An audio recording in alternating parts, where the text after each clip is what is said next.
Hello and welcome to episode 8 of the Kicking Back podcast. I am joined here today with the delightful Sean Rogan. Hello, mate. Hello, Bradley. How are you? I'm excellent, thank you. This is a dream. A dream come true. Yeah.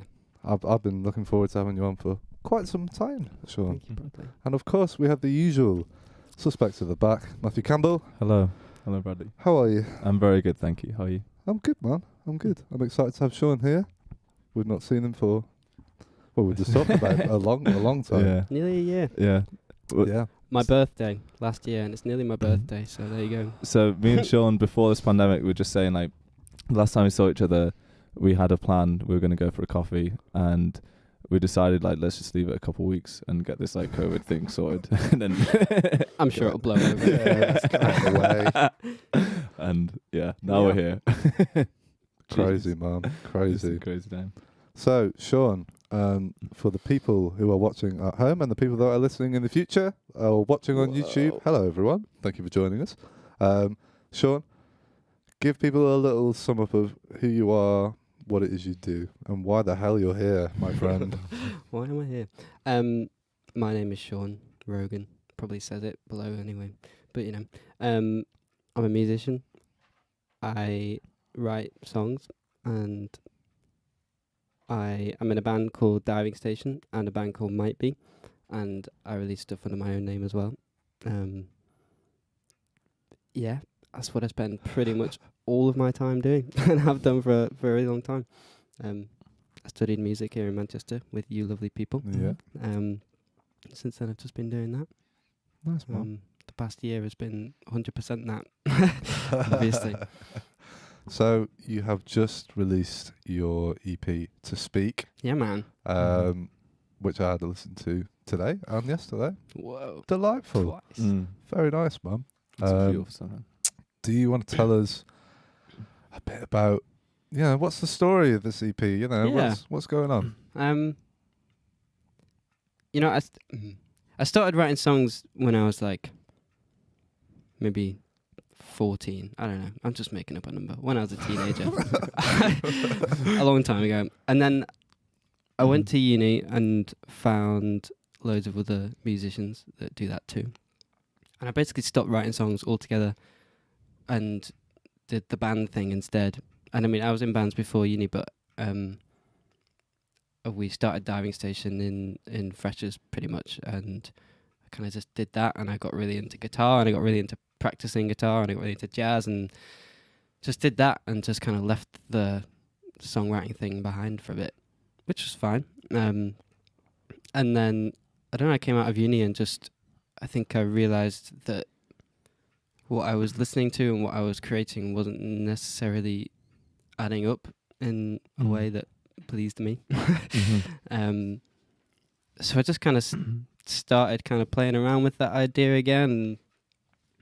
I mean, yeah, here we are like 2 years later, and it's kind of happened. I mean, it's funny, I was kind of psyched the first time where I properly decided that I was gonna like do the recording my own songs thing again. Is I live with 3 other musicians, and all 3 of them went to India to do a gig without me. It's really far away, and that house is so busy all the time because we have like rehearsals there and we do recording there, and I don't think I've ever spent more than 2 nights alone in that house until lockdown, to be fair. But at that point, it'd never happen. And then suddenly they were all in India. And I was like, I don't know what to do. So I obviously just filled my time by trying to be productive because I was scared of being alone. And I was like, maybe now's a good time to do the songwriting thing that no one knows about. So I'll do that. Because like singing when people can hear you, it's kind of weird. If you sing to someone as a performance, then it's not weird. And if you sing by yourself, it's not weird. But if you sing and someone's in the next room, then it's really weird for some reason. And I just find that really it made me kind of weirdly like anxious, I guess, to the fact that people could hear that and like they could hear me like trying to write songs. And obviously there's a lot of trial and error in that process. And you come out with a lot of trash. So maybe that was an excuse for a while, but I don't know. I was like, you know what, I've got 2-3 nights by myself. Let's do this. So I made some like little demos in that time, and I kind of vowed to never send anyone those demos because they're pretty shocking. But that was kind of the start of it. And then I didn't have a lot of time at that point. I was like gigging a lot, which is also just really tiring. And I don't know, I don't think I really got into the swing of it until lockdown, basically. Right. I did a gig with the lovely people that have agreed to play my music, which is James Davis, Chris Rabbits, Ollie Cox and Phoebe Taylor. They're all great. I owe them a lot. And we did a gig at the Castle Hotel last summer. The summer before that one. Yeah. We were there, man. We were there. Yeah. The last real summer where we could go outside. Yeah. And that was kind of the grand opening. And that was kind of, the songs that I'd kind of been demoing over the past year, but I was still definitely finding my feet. And then we had like rehearsals for that, and then we didn't really play again for ages just because other stuff was happening and whatever. And then lockdown, I just got well into it, and it was much more of a lonely venture, obviously, this time around. But through remote recording and that kind of thing, we got it done. I got the wonderful Carl Ziegler to mix it and do some production-y bits, and and then it took me a really, really long time to release it because I get really into the creative bit, and then as soon as it turns into not that, I kind of switch off a bit, I think. But Yeah, I'm the exact same. I think, and you can relate to that as well. Like anything that's not the creative thing, I'd rather sit there like dicking around with stuff endlessly than actually have to like like accept that bit's over and get on with. Yeah, because it all just seems so boring in comparison. It is, doesn't it? Not to some people. Yeah, it's especially when you've been listening to the material for so long as well, and then it gets to it's time to mix it and things, and then you're like, it's so hard to come out with a fresh perspective. Yeah, and to commit to it and be like, this is what it is. That's it. Yeah, and I'm prepared to tell you that that's what it is. Exactly. Yeah, because you can forever be tweaking, man, Absolutely. until the cows come home. But someone's got to put them cows away. Put away your cows and show us your music. God damn it. The EP sounds awesome, man. Thank you. I was gonna say I was very impressed, but I expected it to be good anyway. So maybe you were disappointed. No, it was a very nice listening experience. So you did. So how much of it did you record yourself? So that EP, there was like some remote stuff. So like Ollie Cox did the drums. I think there's only one song with drums in. Is that true? Yeah, there is. We did that over Zoom. That's one of the only pictures I took of us recording that EP. Is some crappy Zoom screenshot back when that was a thing. And James Davis did all the like synths and piano-y stuff on it, which is great. I did pretty much all the guitar, and my friend Louis Campbell. I don't know if you guys know him, but I don't know. I know kind of him, but does he play in that quite like? Yeah, he does. I've met Louis once. Yeah, he's a nice guy. He's great. Yeah, he's So I've been like recording more music since that EP, like in the past few months and stuff. But I think I find it quite hard to like be in both the writing producer headspace and the like recording guitarist headspace at the same time. And he's just been my like guy. I don't know what to say. Like he's so good at guitar, man. Like I don't know, puts me to shame. Kind of hate him for it. But so he did some extra stuff. He plays banjo and like does like classical guitar and like. Right. Okay. I thought the banjo was you. Yeah. I no way. I was like, no way. Sneaking up. But then I wasn't surprised, man. I was like, of course. Sure. Of course, Sean plays banjo. Bastard. No, I wish I did. I don't even have one. They're cool. I tried to play Louis once. That was the only recording for the EP that I did, or one of the only recordings I did in person for that EP was like literally the weekend before lockdown. Louis came round and we did some banjo. Nice. Weird. But he did that basically, and some like of the acoustic guitar stuff. I don't really have an acoustic guitar that is worth recording, so I either borrow my housemates, or if he's not around, then I ask Louis to do. And then Izzy Baker did all the strings on it, Nice. she's great. She's great, man. I mean, Mhm. yeah, I literally just give her a project and she just does stuff, and it's always great. Yeah, she's great at just like, I guess, improvising and just Mhm. layering stuff, and it Wicked. works. Yeah. And then Phoebe did some vocals as well Yeah. from home. I feel like I'm gonna forget someone, and it's really stressing me out because Oh, they're gonna don't be worry like at about home. Like when I did the Rec Rooms thing with you guys, right? We did an interview, and James was staying at my house at that point. James Davis, who did the performance, and I didn't mention him in the whole interview because I was really nervous about the interview, I right? remember that, yeah. And I was like, I don't know, I just didn't want to say anything stupid, so I was like, just concentrating on the facts. And yeah, and he was quite upset about it. Oh. It was kind of like that fake, like, he won't talk to you for an hour kind of yeah. thing. Yeah. Probably bad. Fake. Is it? Yeah, well, yeah, mate. It's like you pretend it, but then you mean it, but then you can't. You know what I mean? Yeah. Yeah. Did he bring it up, or did you realise? No, he brought it up. Straight away. Just finish the Son of call. a- It's like, I deserved it. Yeah, whatever. Anyway, I man. appreciate you, James. I really Yeah. do. Um, What was the question? I was just asking like what you'd recorded and Oh, yeah. stuff like that. But yeah, you seem to have. Yeah, you it covered was that pretty kind of well, it man. was very collaborative. I think it was more collaborative than maybe it felt, just because it was so like pieced together and like done in bedrooms and stuff. But I guess it was quite collaborative. I don't In know. terms of like ideas and stuff, are you sort of pretty chilled and is like, I want some banjo, lay down some sweet banjo, or you're like, Yeah, this is kind of what I want, you know? I think it kind of depends. I think I'm always careful to ask people that I would want their thing. Yeah.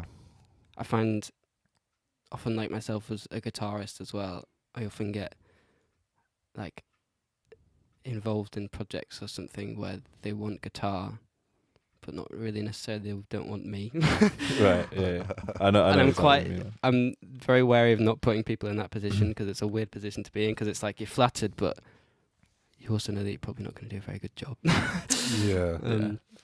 So I think, I try and be a bit, I don't know, they'd maybe say different things. I think I can get quite obsessed. Once I get an idea of what I think it should be, then I think I can be pretty like annoying about it. But I'm sure Izzy with the strings will tell you that I think I like the idea of saying like, you do your thing and it's fine, and then I probably ask way too much for it after that, but I don't know. Yeah.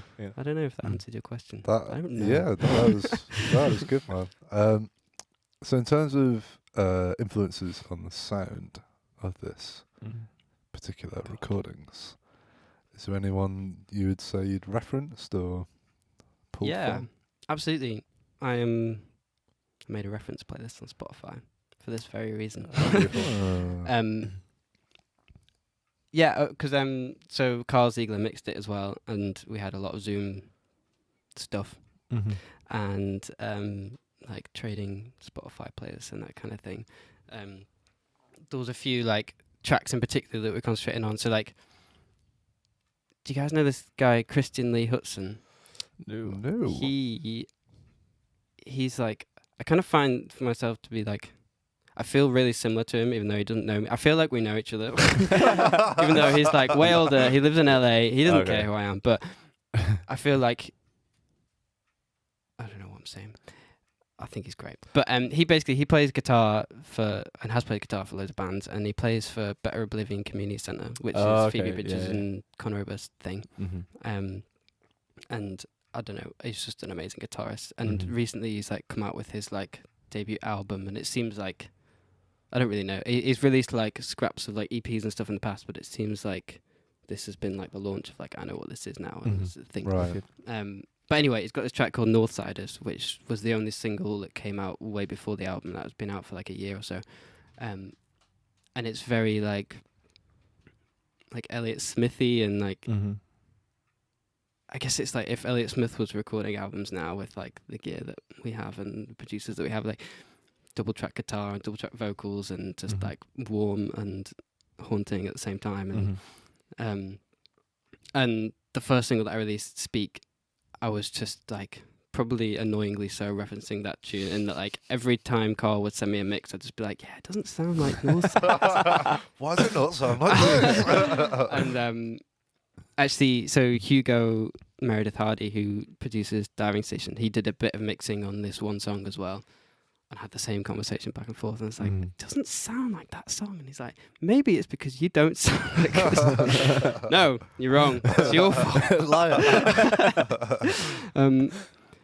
Anyway, once that song came out, one of my friends messaged me saying that it reminded them of that song, and I was like, yes, win. So everyone else was wrong. But anyway, I think that was a big reference for me because it's someone that, like, guitar is still a huge part of what he does, but they're very much like songwritery songs, and I think I was aware of like playing to my strengths in a way and not just scrapping the guitar, because I was like, I'm a songwriter now and I don't want to like the guitar's what I spent most of my time doing for the past 6 years. I didn't want to just like throw that away. So I think that was a thing for like the acoustic side of things. And then Bon Iver all the time. Yeah. All day, every day. I heard that one. As soon as I put that, Shameless. Just take it straight off there. You got there first. You got there first. Son of a... Actually, I've not like posted it yet, but I made a references playlist to like post. You know, everyone's making Spotify playlists now to like. It's just a scam to get people to follow you on Spotify, right? But I was very careful to like pick the songs that influenced me, but not the ones that I stole. Otherwise, it just gives away my secrets. Yeah. But screw it, it's fine. Really. Yeah. But 22 A Million Yeah. is just, I don't know. I could talk about that album the whole podcast, but let's do it. I love that so much, and I think when I heard that album, it was just I'd never heard anything like it before. Yeah. Maybe even now, like I don't know. Every time I listen to it, there's something new that still amazes me, and it's not just like, oh, that's cool. It's like, oh my god. yeah, exactly. I'd put on all of his albums. I just relentlessly put on all the time. I listened to that one like 2 days ago, just playing some Mario Kart. Put that on, and it's like every tune. Seriously, what side? Matt, the serious musician. Sad Mario Kart. Stick it on the Mario Kart. Let's listen to it. I wasn't on my own. It was a little bit. That's all right. I don't know whether that changes things or not. But yeah, just every track, man. It's a blend of songwriting, and it's the same thing that like you're going for, that blend of songwriting and just like soundscape thing. It's just beautiful, isn't it? Yeah, guy's master. Yeah. Any particular tunes on that album? Or do you not want to tell us? No, I do. There's a song that I always get the name wrong. It's either called Stratford or Strafford. Yeah. Apartments. Yeah. That's just a beautiful song. Yeah, it's so beautiful. That was another big reference for just like, I guess, I don't know, I used it for reference all the time, and like the stuff that I've been working on now, I use it as well. Just that song, I think the vocals in that song are so amazing because there's kind of no lead singer, and also you can hear it's Justin the whole time in a weird like they do this weird like pitched up vocal thing, and it's just there's so many layers, and they just kind of bringing them in and out all the time that you never really settle on like a sound, but the song's that's quite short, and I don't know, it's just it's so clever. I've still not even figured out like what's really going on, but there's a song called Adriana on my EP where I was like really meticulous with the vocal layering. So I think there's like, I don't even know, there's probably like at least 3 or 4 tracks of my like lead vocal, and then like probably a double track of Phoebe's vocal as well, and they're pretty much all just doubling each other the whole time in octaves. But I really wanted that idea of it just kind of feeling kind of effortlessly like mixing between the two, and it never really settling on like maybe it's like a shyness thing as well, as I didn't really want it to be like, hey, I'm a lead singer now. right. And I just thought that that was a reference for that anyway, just because I thought those layers were really cool. Mm-hmm. More references. I don't know, there's loads.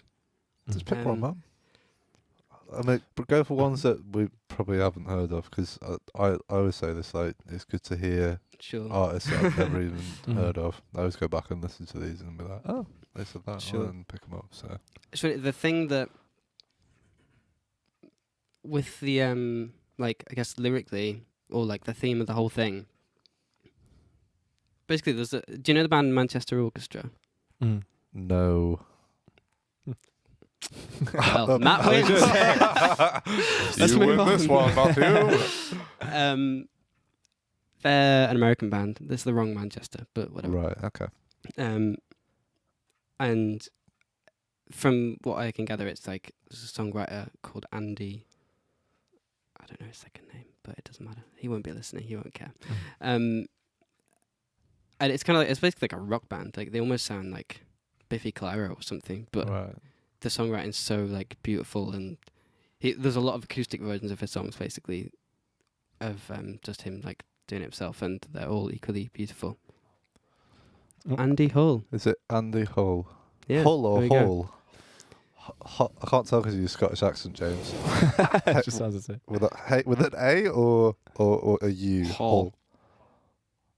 Did anyone? I think it's a tell U, like I the think that's place. a U. Yeah. that? Andy Hull. Yeah. And that he's guy. the main dude. Is it? Yes. Right. Cool. And what was I saying? Sorry. There's a song that a Manchester Orchestra song, which there's an acoustic version as well, which I actually heard first, called "I Know How to Speak." I think it's called that. And it was like I'd written the song "Speak," which was the first single and kind of where the title of the EP came from, before I'd heard that song. And then I heard that song and I was like, it felt like the answer, or like I'd answered that song in a weird way. I don't know. I had this weird moment where I was like, he just said what I've been trying to like say with a whole EP in like 2 minutes, so much better than I did. And it was so weird to discover that. And then that kind of like, I think I discovered that within the process of writing the EP, and then I kind of doubled back on myself and was like, maybe that's a cool thing that I can focus on. And that's kind of where the title came from, of this, like, I guess being involved in bands and being like the guitarist for a while, then suddenly finding like, maybe I can say my own thing. Which is kind of where the title came from. But anyway, that song is absolutely beautiful, and I think, like, I guess the lyrics, I don't really know, I've not spoken to him, but it kind of seems to share a similar thing of like figuring out how to say whatever you mean. So that was a big influence in a backwards way. The influence that I didn't know about. I kind of think, because I used to listen to that band a lot, so maybe I had heard it and I'd forgotten, and it That like message. yeah, I don't know. Yeah. Interesting. It'll be a good story if it had. Let's go with that one. Yeah. That's like a press story. Yeah. When you started writing the song "Speak," I was listening to it last night, like really early this morning, at like 4 a.m. or something. Just My all God. right. You okay? And yeah, I was wondering about the lyrics, like what started you writing that, like especially the first verse. Sure. Where did that came from? I'm trying to think about the first verse of that song. We'll play that song in so long. I think it's all about, like, I've always been really crap at speaking about my feelings and things, especially to like my friends. It's basically just about that, really. And that kind of ties in with it launching my solo project and launching the EP, which is called that, and the kind of double meaning, I guess, in a way of like, hey, here's me. And also, like, I could speak about my feelings now. Maybe. I'm trying. So yeah, I guess that. Yeah. Really. Okay. Yeah, it makes a lot of sense. And when, especially like if you're a lead guitarist and stuff, and you spend so much of your time just trying to communicate with people through note choice. Yeah, right. Which is No one cares about my note choice. No, people love your note choice, guys. But but it after a while it starts to feel like, and the same like listening to other guitarists. Sometimes you just want a voice to come in and just give you like, I don't know. But obviously on the flip side, it's nice to take your own meaning. But just the place where I'm at now, I really like just having a subject or like a story in particular to follow throughout a song. Sure. It just So I definitely feel you on having that change of heart. Was it when you started writing? I'm just kind of picturing like everyone's gone off to India. and you're just like sort of like grab the acoustic guitar. He's like, yeah, exactly. Just as I'm like, was it quite like an organic thing, or was it like you made that choice? I think it kind of was a choice. I think I was so used to not doing it and so used to just playing guitar that I think I had to make a choice of being like, maybe I should try this thing now. It kind of started as more of a, that was a laptop, more of like a Ableton thing. Because you type all day whilst you're on Logic. It started as like more of a laptopy production-y thing. I think a lot of it also probably stemmed in that I was getting very tired of playing the guitar all the time. And I'd recently got really into Ableton. So it kind of started in that way, and like recording like just crappy keyboard sounds or like whatever I could find. So it wasn't really the like pick up a guitar and write an acoustic thing, which it kind of is now. I've kind of gone back to that because I find that I lose motivation very quickly when I'm staring at a screen the whole time. Yeah. But I think I needed to put the guitar away for a bit to discover that. Yeah, man. Yeah, that makes sense. Definitely.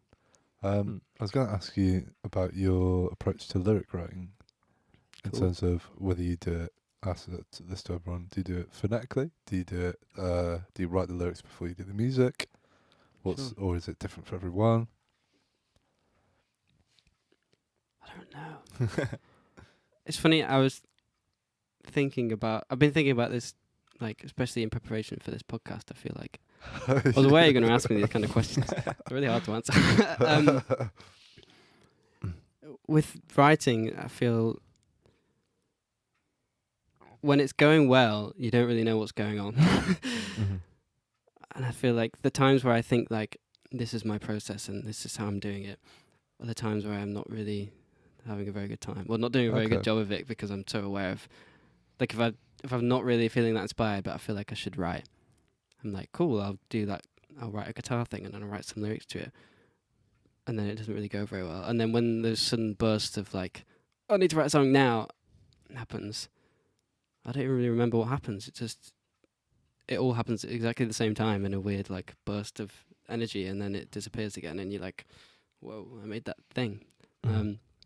Which is a kind of a non-answer to your question, really. But but then I guess with lyrics, obviously, so maybe that burst of energy comes in and I write like a verse or even just like a guitar thing or whatever, and I kind of mumble some things and a few words maybe that I know the song is going to be about or whatever. And then I'll definitely go back and finish off lyrics. So I guess it's kind of like maybe something starts it off, then I like kind of expand that out with arrangement and guitars and whatever. And then I go back and finish the lyricy bit. I find for me, that's the hardest bit. Maybe it's just because that's the thing that I've done the least, but it's really long. It's really annoying. Yeah. And I don't know, it's not always fun. Like, playing guitar is fun, but writing lyrics can get your head into some weird spaces sometimes and maybe make you think about things that maybe you should think about, but you don't want to or don't need to or whatever. I don't know, but so sometimes you get yourself into a bit of a hole, I guess. Yeah, definitely. I don't know. Does that answer the question? I think it does. Yeah, I think I'm also still figuring it out, and I think maybe that's why. I see. It's different for every not project, but every creation. I guess that moment of inspiration. Do you have and this is probably a crazy question. Do you have a process of being able to evoke that space of inspiration, or does it just come out of the blue? I feel like I've been trying to answer that question for the past year in my own head. The answer is no. But I really like it if I could. And I'm getting there. Because I know that, I don't know, there's people that write songs for a living, right? It can be done. And I'm definitely, I get into that headspace more frequently now than I did.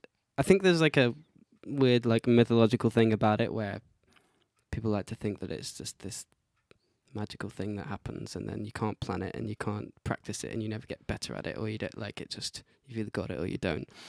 And I used to like do it very naturally when I was a teenager, and then maybe through kind of being at music college or whatever, I don't know, I just kind of lost that thing. And I think it took some effort to get that back. Yeah. In like a, yeah, it's kind of backwards, I guess. But I think I'm getting better at it.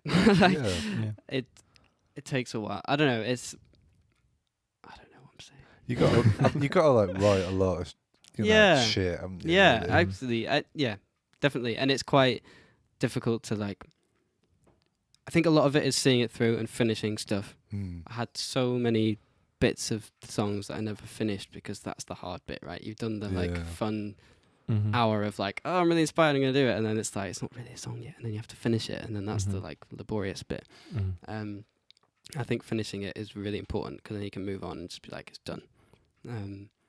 And so yeah, I think my point was, the more you do it, the more it'll happen. Yeah, absolutely, man. And even like the fact that I didn't do that throughout the whole university and then I started doing it and now I do it more kind of proves that, I guess. Yeah, definitely, man. It's interesting you saying about having it in your teens and then not having it in college, because I had the exact same thing, man. Same, man. I was so creative. College. I was so creative when I was like a teenager. I don't know if it was because I was so bloody angsty or whatever, but like I'd just like crank out songs like nobody's business, and then Yeah, man. and then something happened. I know what happened, Brad. Yeah. What happened? Sean? Went to music college. People judged you on People everything judged you me, did. and it ruined the love of music. But yeah, and I know what you mean.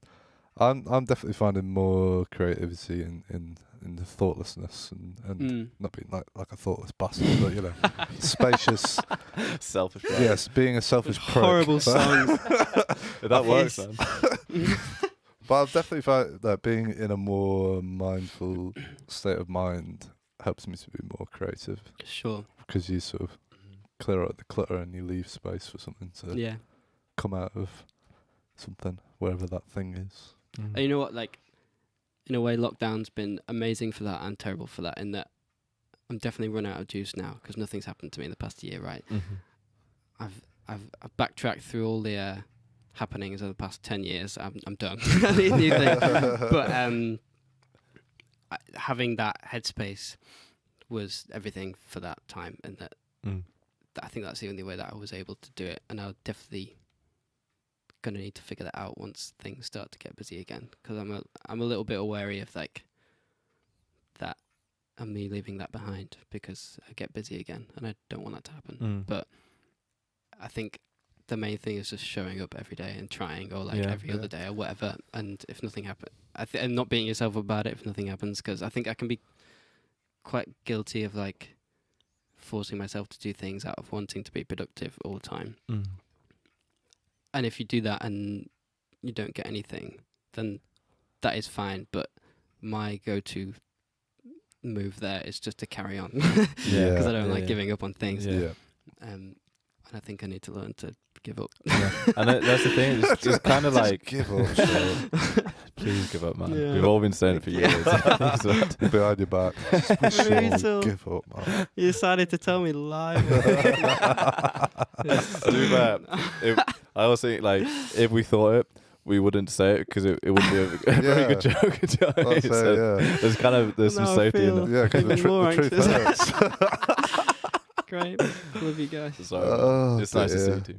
No, but on a serious note, it's like that's the thing. It's like when nothing happens and you just show up anyway.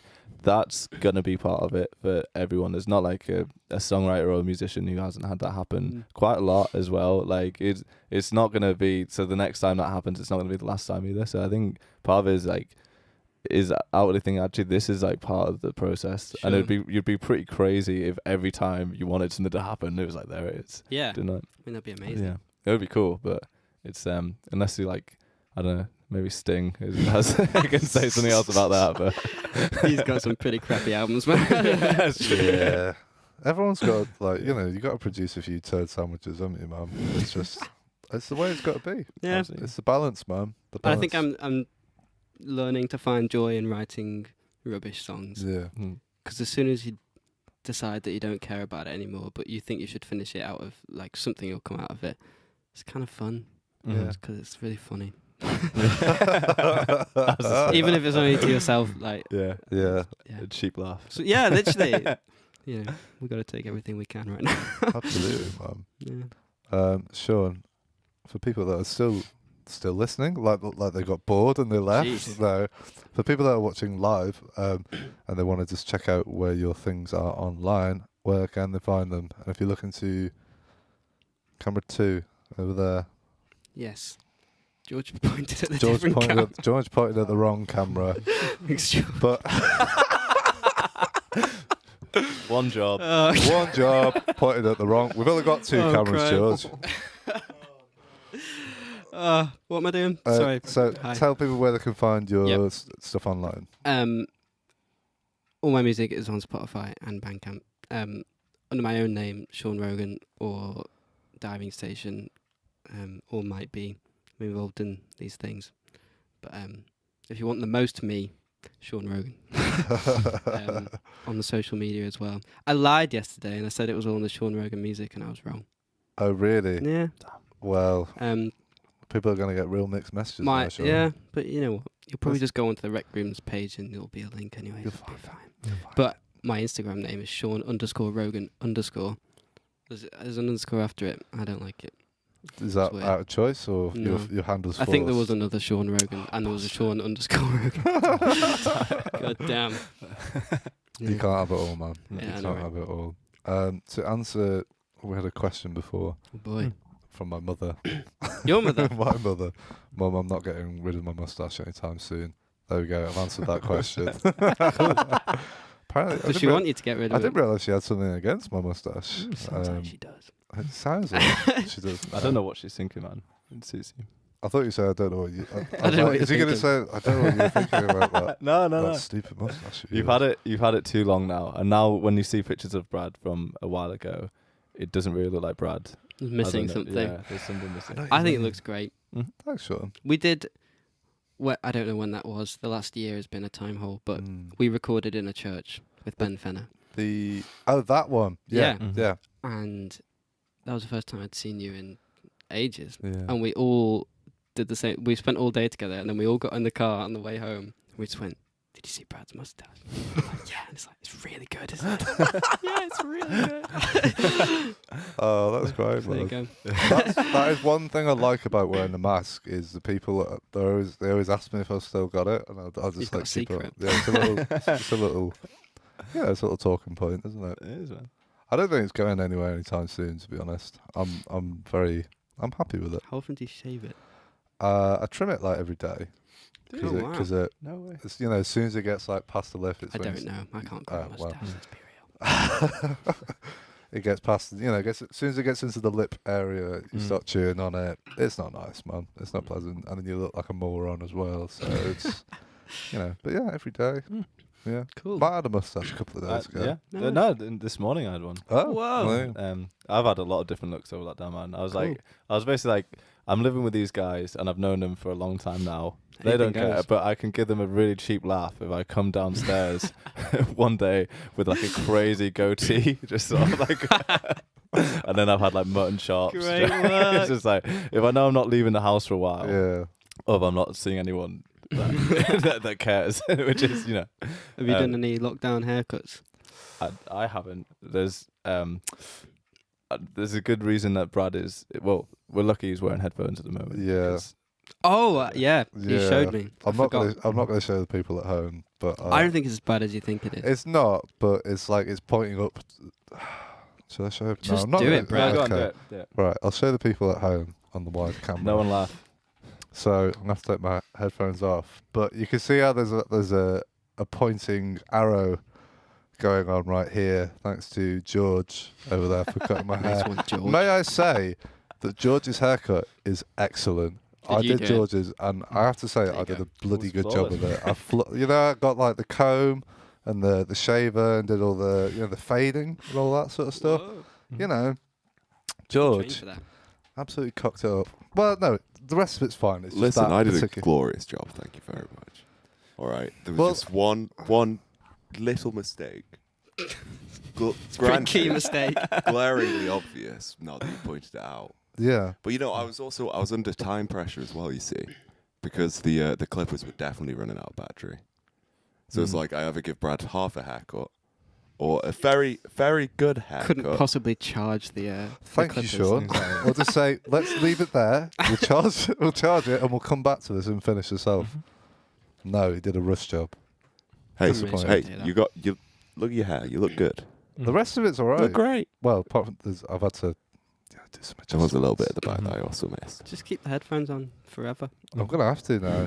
I was like, oh, it'll be okay, and I was right. Oh, this is the side that everyone sees Sure. of my face. So I'll just it's fine. You don't hold grudges anyway. No, Doesn't definitely sound not. like it. Who's been doing your hair, Sean? Well, I live with Gareth Jones, Oh yeah. very talented keyboard player and producer. Hairdresser. Very talented hairdresser. No, the story is to tell you why he's very much not a talented Oh hairdresser. no. Izzy Baker, who did all the strings that I was talking about before, was living with us for a while in lockdown as well. And she cut my hair. And then Gareth swoops in with the clipper. It was basically the same thing. I had very similar look to you for a while. Izzy did a wonderful job. Gaz swoops in with the clippers, goes, nah, you need to use these. Makes it so much worse. Yeah. It was last summer. I've recovered now. I've had a few haircuts since. But anyway, that was terrible. And then Gareth's mum is a hairdresser, and she does like mobile hairdressing at the moment. And when that was a thing, whenever that was allowed last year at some point, she came around and fixed all of our hair because we all had pretty shocking lockdown haircuts. But she told me that mine was so bad that I'd need at least 3 haircuts until it was recovered back to how I wanted it to be. No. I'm on haircut number 2 now, so That's great, man. one more to go. That'd be perfect. I've never thought about it like that. Like a bad haircut can actually set you back quite a Yeah, long man. time in terms of. Right. Unless you just shave it all off and start again. But Mhm. Yeah, you're hearing that, George? It can Yeah. take a long time to recover. It's a really these sort of damaging things. thing you did there. The rest of it's all right, George. I'm over it now. I'm over it. It was 2 Clearly- days ago. It's clearly fine. over it. It's fine. It's cool. Don't worry about it. It's fine. It's my little wizard hat. It's to point people to where the top of my head is, in case people didn't know Oh where dear. that was. Yeah. Great. Yeah. Right, Sean, I'm going to ask you Uh-oh. a question. Mm. There's 2 versions of this question, okay, and I'll let you pick which version you want to answer. So there's the Ashley Garrett version, or there's the normal version. The Ashley Garrett version is a Desert Island disc, so it can be an album, Yeah. but it can be sung by whoever you want. Anyone That's at so all. Ashley Garrett. I love Doesn't have to be a singer either. Can be anyone, just with a nice voice my or God. whatever. Or you can do your traditional Desert Island discs. You know, what will you take with you? it. Oh my God. It's a lot of pressure. Let's do Desert Island Discs. Okay. Because there's more than I don't want to pick one album. Yeah. Okay. Okay. How many do I get? I normally go 5. Is that a lot? I don't know if that's a lot. I think Not that's a enough. good. Give is me that- 10. All right. No, 10 it it's is. not. Let's go. I feel like I've thought about this in the past because it's like classic car conversation you know, Yeah. on the way to a gig or whatever. Mhm. But it's a really hard choice, right? And it's funny because I think there's albums that I definitely listen to a lot that I wouldn't take to me with me on a desert island. If my aim is survival, then listening to Phoebe Bridgers for a week, Mm. I'm not going to last Yeah, more that's than last one for night. a So as much as I love Strangers in the Alps, it's going in the bin Yeah. for my I own think health. I think you made the right move. man. Definitely. Let's get it out the way. 22 a million, Yep. straight off the bat. Mhm. Nice. Because that's the... Right, with Bon Iver. I love Forever dearly. Obviously, that was the first one I heard, and it's beautiful and whatever. But again, survival, no chance. Yeah, that's true. Yeah. I want to have a nice time on this island. Am I alone on this island? Yeah, it's just you Yeah. and your 5 Yeah. or however many albums. Because I think with 22 Million, right?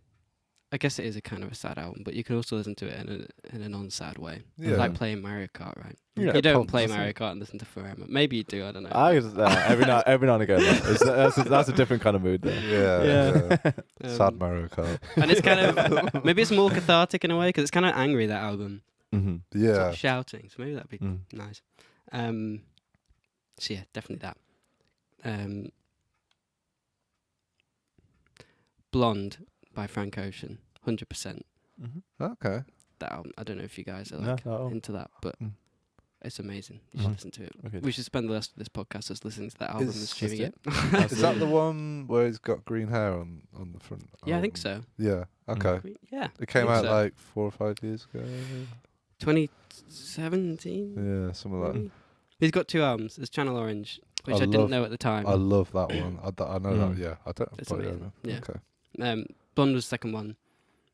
I discovered that one first. I was super late to the Frank Ocean. I feel like loads of people think of Frank Ocean as being that like high school thing. Yeah.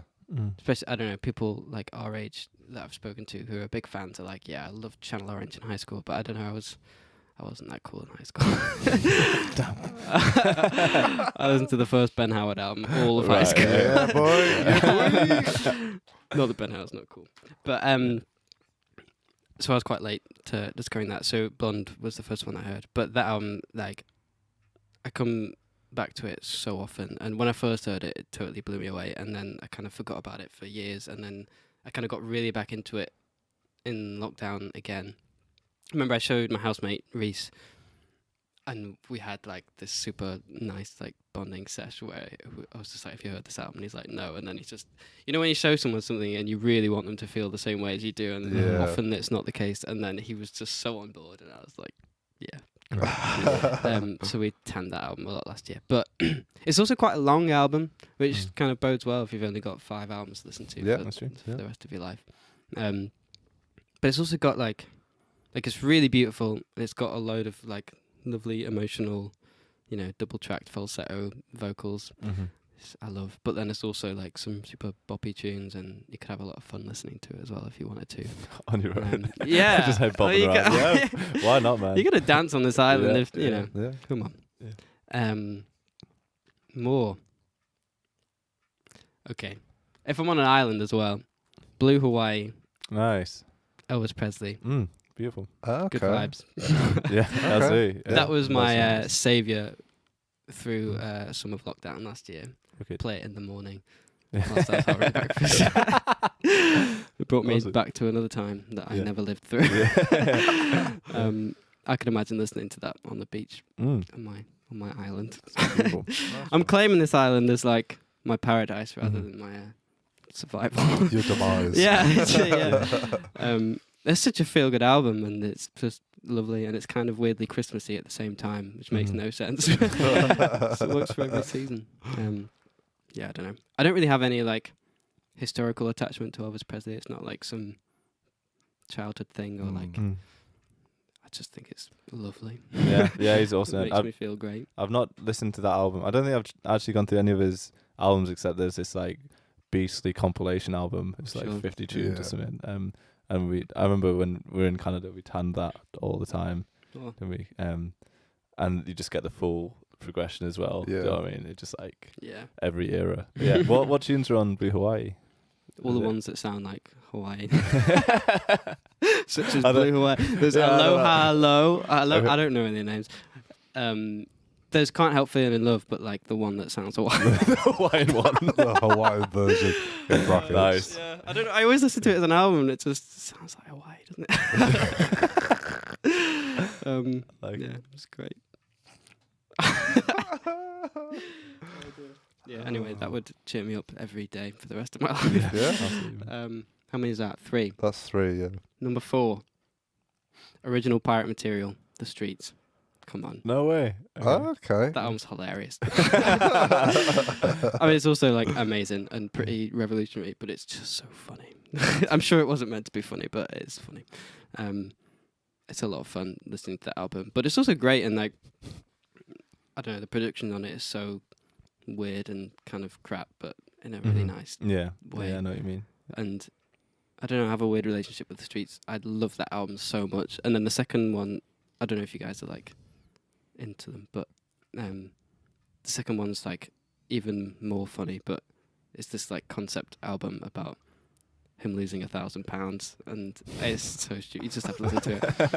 It basically starts and it's like, yeah, I've lost £1,000 and my life's rubbish. And then there's a big like ending and he finds it's £1,000. Wow. No, no, I don't want to spoil it too much, but Streets are Dry Rise, Mate. Obviously, Yeah. huge banger. Everyone knows that's that. on that album. Okay. Okay. second. Right. And then what's the What- But You Know what- It? Fit That's- But You Know It. Yeah. Yeah. That's on that Okay. album too. Is it? Yeah. Oh. There's a few outliers. Probably had to squeeze them in to get the singles. Sweet. Yeah, the first album was a lot more like garagey, I guess, and Okay. there's like, what's that song called? The song called "Don't Mug Yourself," which is so funny. I should stop saying that's funny. It makes it sound bad, but it's just great. But Yeah. anyway, Sweet. and then after that second album, it just kind of trails off into just Mike Skinner just being a bit of a weirdo. I don't really know what happened. I don't know whether he started doing drugs or he stopped taking drugs, but something happened and his music got Something Oh, man. or he just got old, or I don't know. Yeah. Or maybe it's just not for me. I shouldn't say that. It's not for me to say. He probably doesn't care that I don't like it. Yeah. He's probably not watching. He's either. probably not watching. But if you are, I'm really sorry, Mike. Can we collaborate? But yeah, it's just another album that I come back to so often and just have a great. It's good, like you're driving home from somewhere and just have a great time. One left. One left. All right, Bright Eyes. I don't know what the album's called. The album's called Lifted, or something about soil and something about the ground. It's a really long album name. Yeah. Everyone calls it Lifted because that's the first word. It's like Lifted or, and then like almost like an alternate title. Are we able to pull that up, James? What is it? So the artist, I've never even heard of Bright Bright Eyes. Eyes. Yeah. So their songwriter Conor Oberst, who is in Better Oblivion with Phoebe Bridgers, that was his project basically. He's got like a million projects, but Bright Eyes is so he's released a lot of albums under his own name as well over the years, and he's got like a punky band as well, which I can't remember the name of. But Bright Eyes is like the big boy. Okay. There's loads of albums. Started when he was like dead young, and there's like I think there's an album of like everything he did from the age of like 13 to like 17 or whatever, and then he started releasing proper albums, but there's all these like demo-y ones which are just a lot of fun. But Okay. there's a very key moment where his voice breaks and everything changes. But he's just a mad like songwriter, like kind of Bob Dylan-esque, of just churns them out, and they're just so, I don't know, it's all about lyrics, and yeah, I don't know, it's great. But his like big album was it's Wide Awake and It's Morning. I'm Wide Awake and It's Morning. That's got a song called First Day of My Life on it, which you'll probably know. It's in loads of like films and stuff. That's like the cutesy acoustic album that everyone loves, and it's great. And then he's got some. So he released that album, and on either like the same day or the same week or something. This is in like 2003, maybe. Maybe I just made that up. I don't know. A while ago. He released another album called Digital Ash and something. They all have really long names. I don't know. And he released like the cutesy folk album, and then a mad like electronic kind of bigger arrangement album of him like shouting rather than like singing cute folk songs. He's just like so prolific, but it's all great. Okay. But this album in particular is, I think, just one that I listened to a lot when I was younger, and maybe just taught me a lot about songwriting. And it's very rough around the edges, and like he sounds like tired. Yeah, he does a lot of things. From what I've heard. Yeah. Is it that album right? So let's go Coming Through. Yeah, it is. Through. Lifted, The Story is in the Soil, Keep Your Ear to the Ground. Okay. It's great. I like It's also, the again, O it's in the really, title. That's What- great. Yeah, that's just yeah. like could be called. Who Yeah. cares? I think everyone's just called it Lifted. What's in the drawing in the middle? I can't quite really see. Can we zoom in on that? So the people listening at home, we're just having a look at this. What's the art called? Bright Eyes? Bright Eyes? Eyes. Does oh, right. Well, we're just looking at the artwork for that. Yeah, I've never really thought about what that artwork is. I don't know. You know, I had that the other day. I was because I've got Fremmer on my as an LP. Cool. And I picked it up the other day and actually had a look at it. Yeah, that artwork. It's Mm. beautiful. And it's there's so much going on. And I'd never. Do you know what I mean? Because when you think of it, you just kind of get like a You just general get that image. texture, right? Yeah. Yeah, and I looked at it, I was like, this is amazing. Mm. Same with the Fleet Foxes first album. Oh yeah. Yeah, that one. That's such a detailed thing. It's beautiful. I mean, yeah. Yeah. crazy. And the inside sleeve of that as well. They talk about like what the album's about and everything. So interesting, Yeah. fascinating. That's And I one feel thing like- that's missing with modern day stuff I know. is You're so right. the physicality and you Mm. don't get all the backstory. I like all the you get like the pictures of the bands and all Mm. the Liner like, notes. you're as missing well. all that Yeah. shit. Just like musings about what's going on in the album. I love all that stuff. An artwork can be like such a throwaway thing now because it's just a square on Spotify, Yeah. basically. Yeah. So I don't know. It's easy to not think about it. But also, a thing that I thought about a lot when I was like, well, with the bands that I'm in as well, and we've talked about it a lot about artwork. And there's no need to have writing on artwork anymore, right? Oh my god! Right, okay. I touched a nerve. I'm glad you brought this up because the amount of times that back in the day, and fairly recently, like just albums and like people have sent me their artwork and they've got like the track title on it or their name on it. I was like, Sure. it doesn't need that on Yeah. it, man. It doesn't need that. Like the amount of artwork that you think of, the way it's just like a beautiful picture or something. It's just Yeah, like- but I feel like there used to be a good reason for it, right? Because you'd see it in a shop, and you maybe wouldn't know what it is. Yeah, Mm. exactly. But there's no place now where you're going to see that artwork and it's not going to be written next to it. I think. Yeah, I Yeah, feel like that's it kind of shits all over it, really. Yeah. Just But like- then it's funny because like with Diamond Station, we've not had. Have we ever had? Maybe we've never had words on it. Maybe the first one does. I can't remember now. But anyway. Oh, do you know what? Some of it does. But anyway, it was a conversation we had. But then for my EP, I thought about it a lot. But then I ended up putting the title of the EP on it, but not my name, because of what I wanted the artwork to look like. Hmm. But I was very aware of maybe that being a stupid idea. I don't know. Because then you get into fonts, and that's a whole. That's Oh a whole my God. nother- yeah. That's a Suddenly you nightmare, think man. about it, and then everything looks terrible. Yeah. Times New Roman. Yeah. It's just not. It's not great. So Yeah. did you do the artwork for your EP? Or Yeah. oh, nice. Um, Okay. That's yeah. good, man. The I did that. lockdown thing. It was yeah, I basically, when I'd finished recording it and everything, and then I kind of started to come around to the idea of actually releasing it, and I was like, okay, there needs to be something. And I've never really been like a particularly visual person when it comes to art and stuff. Mm. I used to like be into drawing and stuff when I was a kid, but again, I've just not really done that ever since. But to fit with the, well, two things, with saving money and also wanting to kind of make a thing that felt like it was me, I kind of wanted to do it myself. So I had like a mad panic in lockdown of just trying to find stuff that would work. I ended up going through like a really old hard drive that I found in my room that had a load of photos on it from like when I'd been on holiday or whatever. And I went interrailing when I was classic, like went interrailing when I was 18. First year summer, you know. How it Yeah, is. man. Yeah. And I found the pictures from that, which was really cool because I hadn't seen them in ages. But they were kind of the only interesting enough photos that I had that were kind of worked as a starting point. And then I really liked the idea of, I don't know, writing the EP kind of felt like a very revealing in a way, Mm. and especially like writing lyrics and like songs. And I like the idea of it being like a gallery in a way. I had this weird like image in my head of it, the EP being like the art gallery of my brain. So Yeah, really yeah, pretentious, but No, it's so that's kind of what I had in mind when I was doing the artwork, and I like the idea of like having this photo behind it, and then I just like drew some crappy. It was basically trying to draw like an art gallery. Right, yeah. It kind of looks more like window. Everyone said that it's like the windows, but that's fine. I guess that makes more sense because it's like there's windows into like the backdrop, which is a picture of the outdoors, which I guess makes sense. But in my head, it was like a gallery thing, and there's these cut out squares that see through into what was behind. I can't remember why I was saying this, but that's the artwork. Well, let's pull it up. So the Mm. people that are watching at home Yeah, are just there looking it at is. Sean's Nice. artwork. Yeah. So you My drawing skills. awesome drawing. That's good. I like it.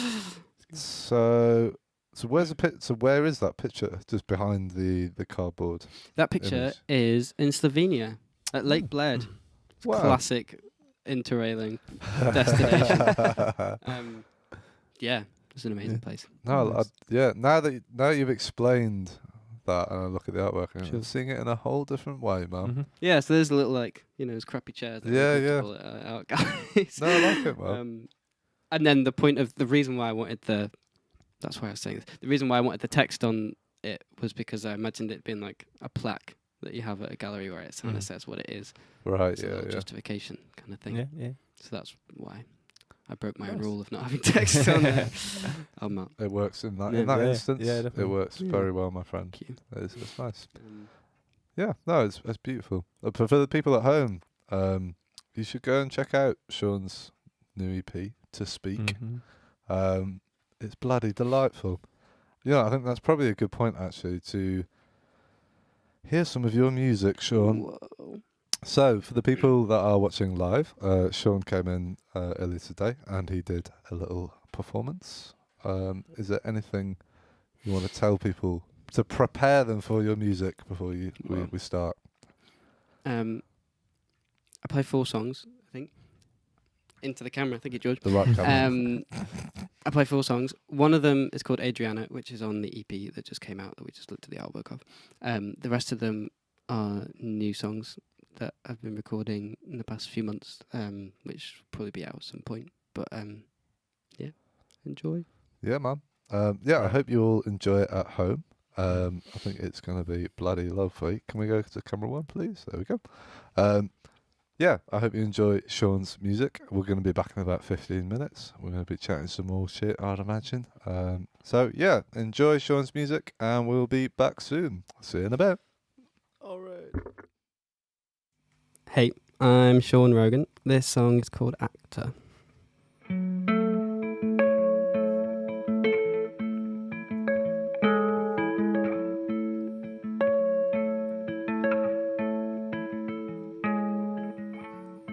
Adam told me I'm an artist. He believed my petty lies. 'Cause I'm a closet imposter. I made it up to pass the time.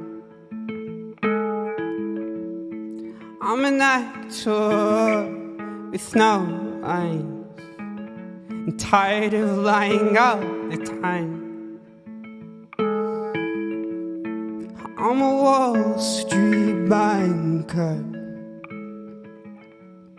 but I'm a broken, awful kind. No, oh.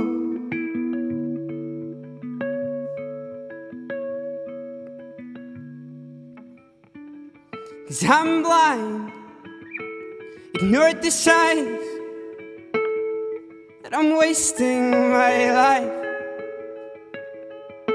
And I wouldn't mind if I had some time, just to see if you're alright. So can you lie?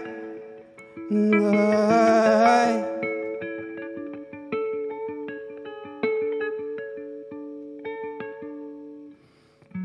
Take my fears and defeat them. Live my daydreams before I lose them. 'Cause I'm dancing in indecision. Won't someone help me see? 'Cause 'Cause I'm blind to inspiration, won't listen out of spite, live off only expectation, so I can lead a lonely life. 'Cause I'm blind, ignored the signs that I'm wasting my life. I know it doesn't mind if I take some time just to see if you're alright. So can you lie?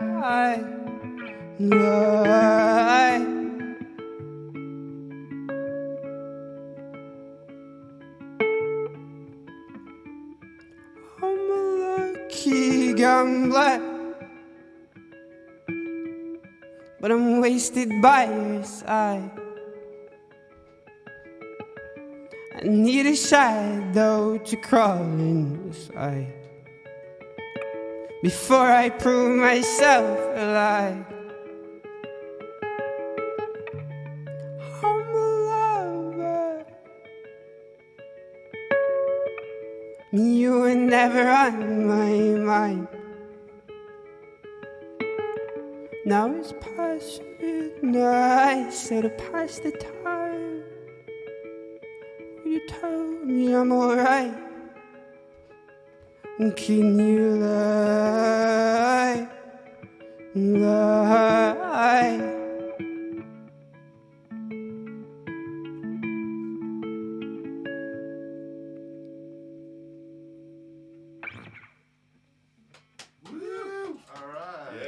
Thank you. Just have to do a wee tuney tune.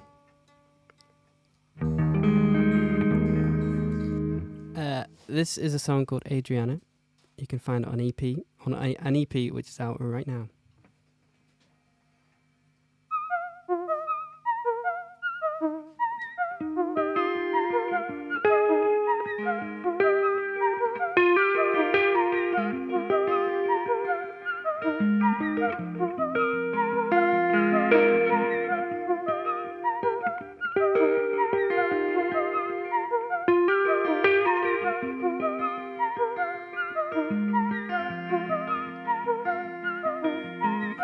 Car starting, backfiring, sound of laughing pulls my shoulders round.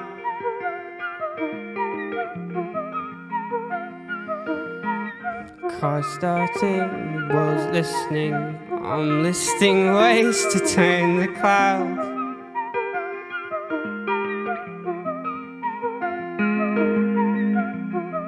Stables, not the ground, they connect each other's sound. We'll never talk, but I'm feeling everything with your hands warmer now.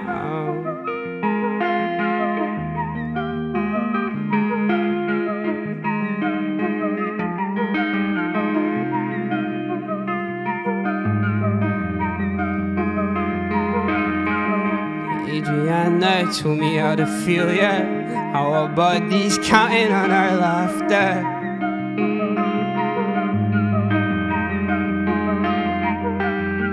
Swap houses, steady acting, but you're singing like you let you down. What's that line about? Stables not the ground, to say it only now. I'm in love and I'm feeling everything with your hands warmer now.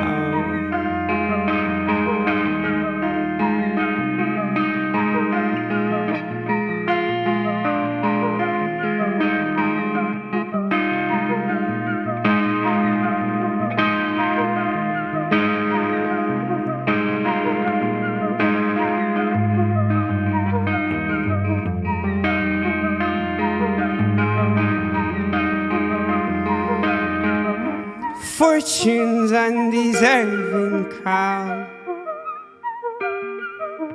cradled through your holy vows. Fortunately, you're around. Jealously, I won't back out. I'm holding out for unstable ground.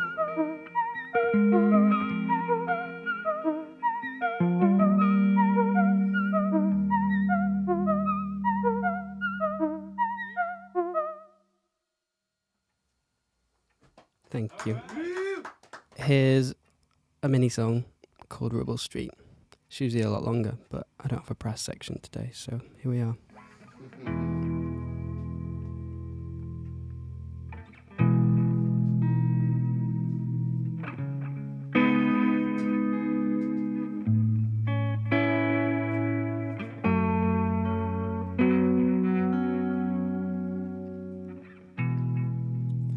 Lay down Rubble Street.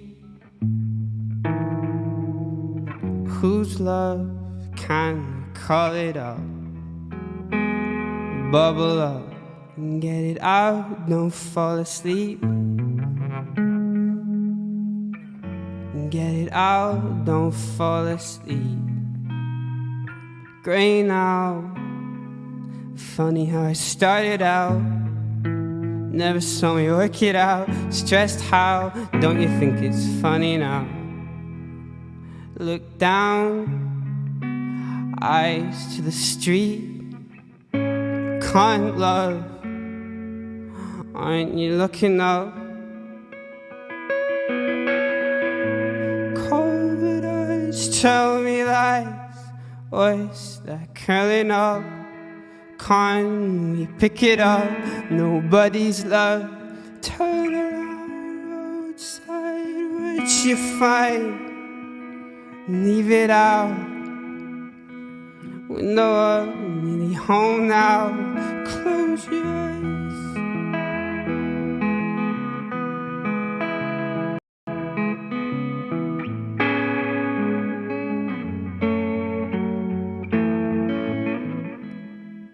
See me closing in. Look at all the rubble now. Good friend, bring it in. Falsify.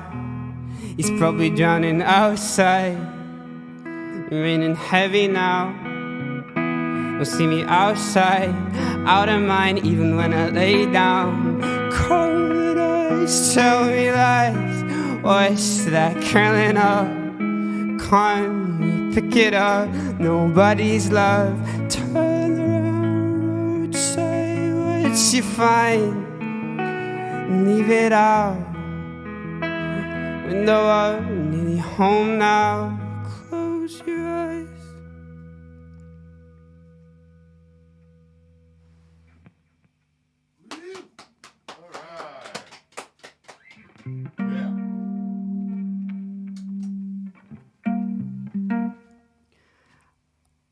I have one more song.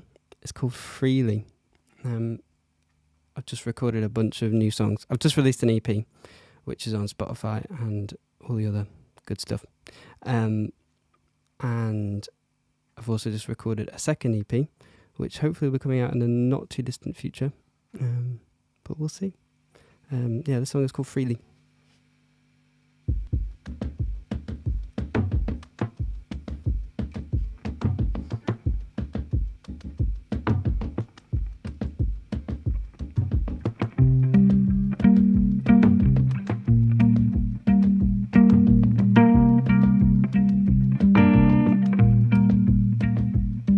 To be, oh, to be upon direction,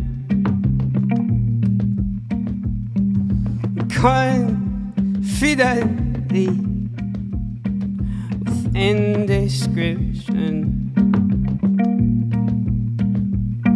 to move freely without dilution.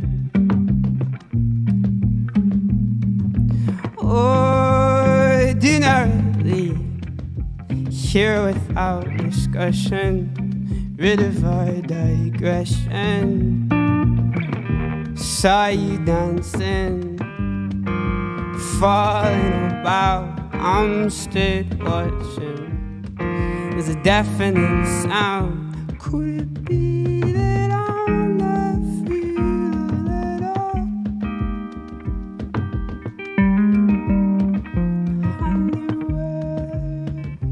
Me out, steady as I move myself around freely.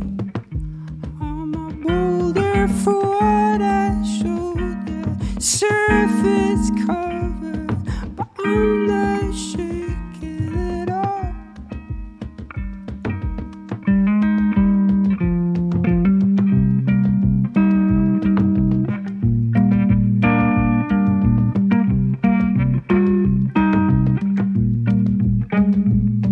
To let go, hollow, shedding what we see.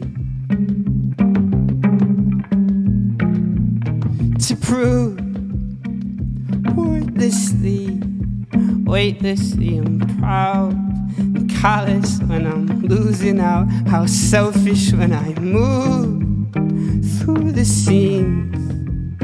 Alive are my senses.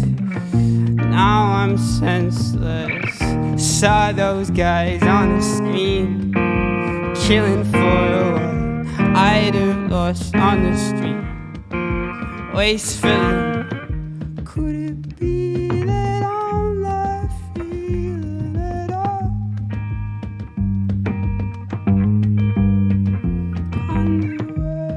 Underwears me out, steady as I move myself around freely.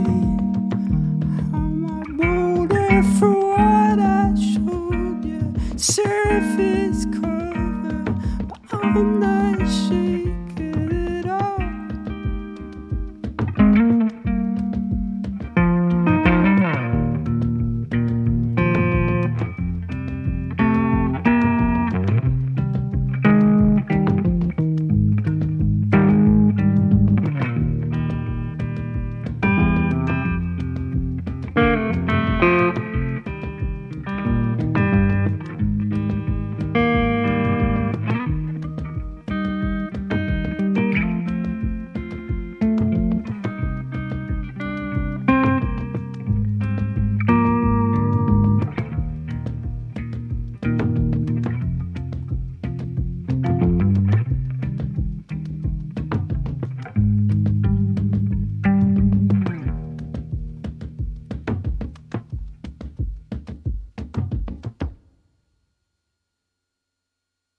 Thank you. Yeah, I've been Sean Rogan. You can Where can we find you online, mate? you can find me on all the social medias, apart from Bebo. But I'm on Twitter and Facebook and all those things, and you can find me on Spotify and Bandcamp if you fancy paying for things. And yeah, thank you. All under Sean Rogan? Yeah. What? It's all under Sean Rogan? All under Sean Rogan music, I think. Alright, man. Bye.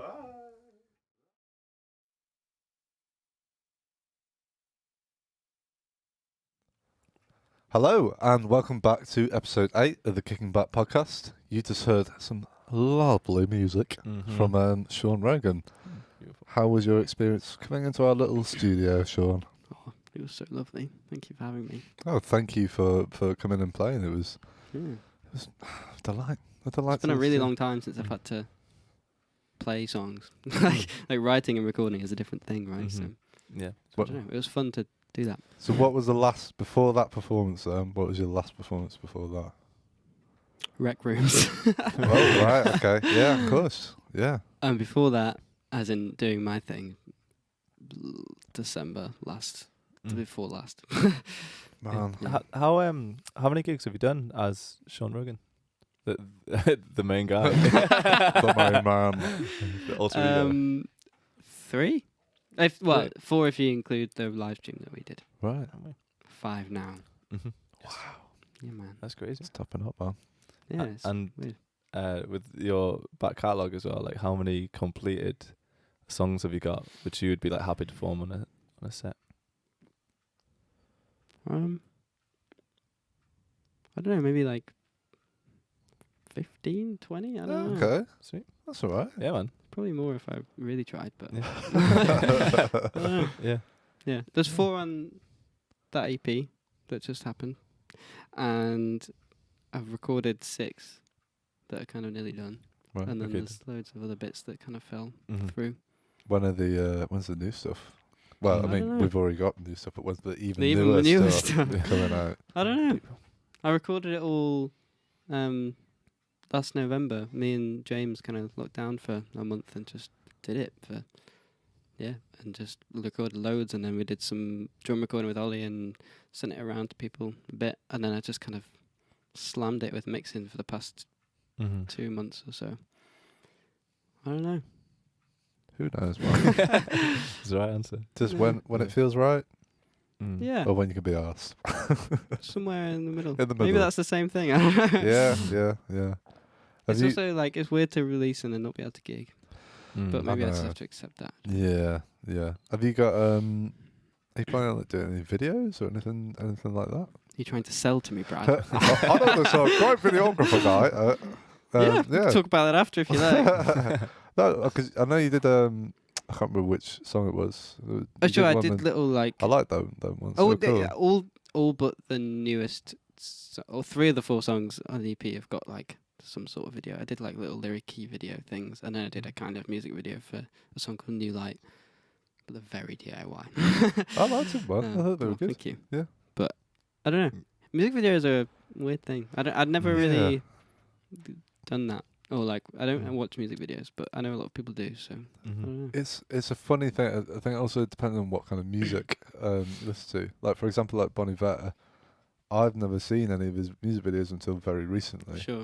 When we watched them, like it was like a couple of weeks ago or something. Well, there's all the lyric videos, right? For There's Yeah. those 2 million ones, and the yeah. new ones, which are amazing. And then there's just like the random narrative videos Yeah. as well. But I quite like them. But I guess that approach is almost just like you find an individual who is good at storytelling and say do whatever the fuck you Yeah. want, sort of Mm. thing. And I think if I was gonna do a music video, I think that's what I want it to be. 'Cause yeah, I don't know. I'm a songwriter, not a visual artist. So I don't know. Yeah. I trust people can do it better, like Mhm. you. it's hard. It's hard to find someone though that has that ability of visual storytelling all on their own. Do you know what I mean? That's quite a difficult skill to have because obviously a lot of the time it's a collection of Sure. people, but to have like artistic vision in that way, Hmm. it's a hard thing to procure in the It's film cool world. that like, because it can change everything. Change the world. Like it can change your perspective on the song. Or Yeah, it does, man, Mm. massively. I don't know. There's a song called by LCD Sound System called Mm. "Oh Baby." I love that song. Have you seen the music video? To that No, I song? haven't.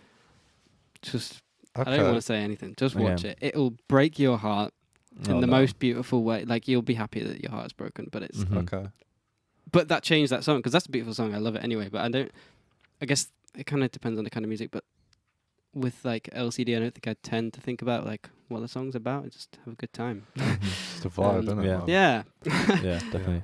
And I don't even know if that's what the song is about, like with what the video does, but I would assume that maybe they got someone after to do a video and they were like, this is what it is to me, or this is what it could be. And Yeah, I love that. I love that's the bit I love about filmmaking. Is like sure. it's the same. It's the equivalent of songwriting, isn't it? But Yeah. just with it in a visual medium. Have you got the video there, George?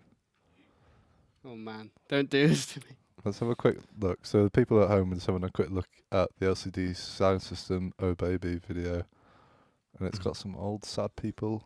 Oh no! Oh, Don't do that. No, don't. Oh please. You know what the danger is with old people? They die. Oh no. Well, it looks beautiful. I'm not. You know, what, I'll watch it at a later point from start to finish because I don't want to ruin it for myself. But for the people at home Ugh. that are listening, Great. it looks very nice. Beautiful. Mm. It's a beautiful song anyway, so definitely can recommend it. We watched a lot of Kate Bush the other night, just digging through her music videos. Are you a fan? Have you listened to much? I am a fan, but I would also be embarrassed to say that I'm a fan. That I don't really know a lot of her music, but I know that I think she's great. But yeah, I'd recommend just taking a nosedive. Again, a lot of obviously, you know, every artist like that, like Bowie or whoever, they all have these albums where you're going through and you're just like, because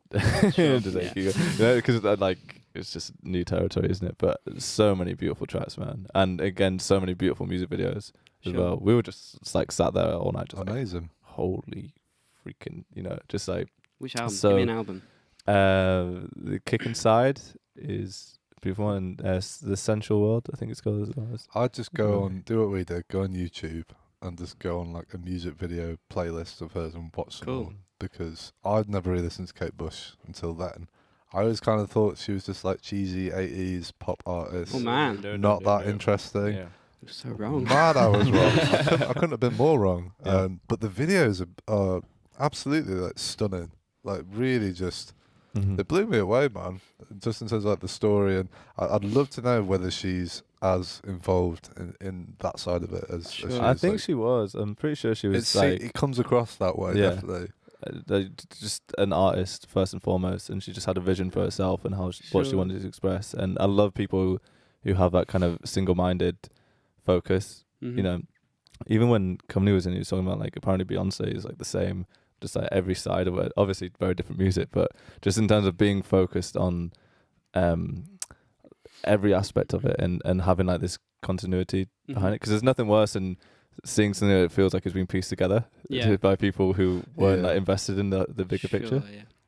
And I mean, it's kind of hard to put into words. It's more you can just get a gut instinct when you're watching certain people, can't you? It's like this feels forced or whatever. But yeah, Kate Bush is just amazing for that. Just I have so much respect beautiful. for that as well. Like I have a very creative brain, but no brain for visuals. Like I don't know what looks good, and I just trust other people to kind of.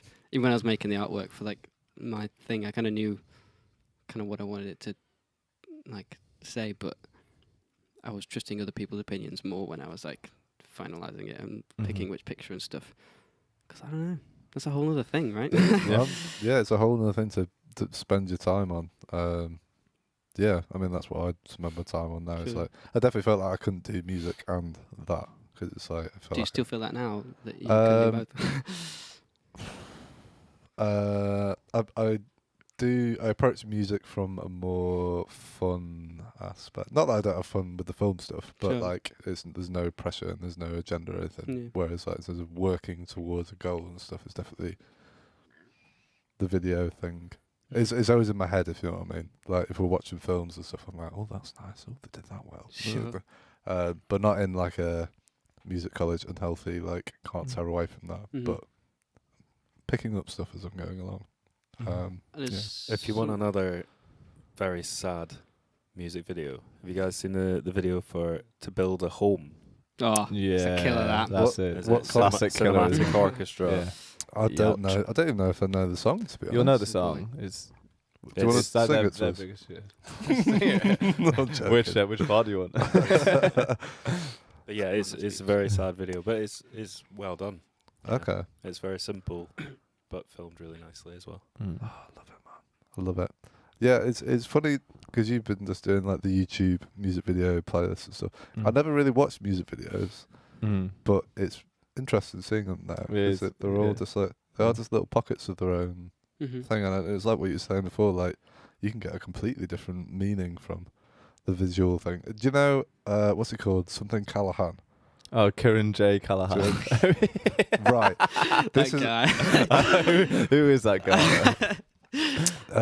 Is it Drugs? That's what. Yeah, like, DRUGS. Yeah. I don't think I know that song. Right. Fucking awesome music video.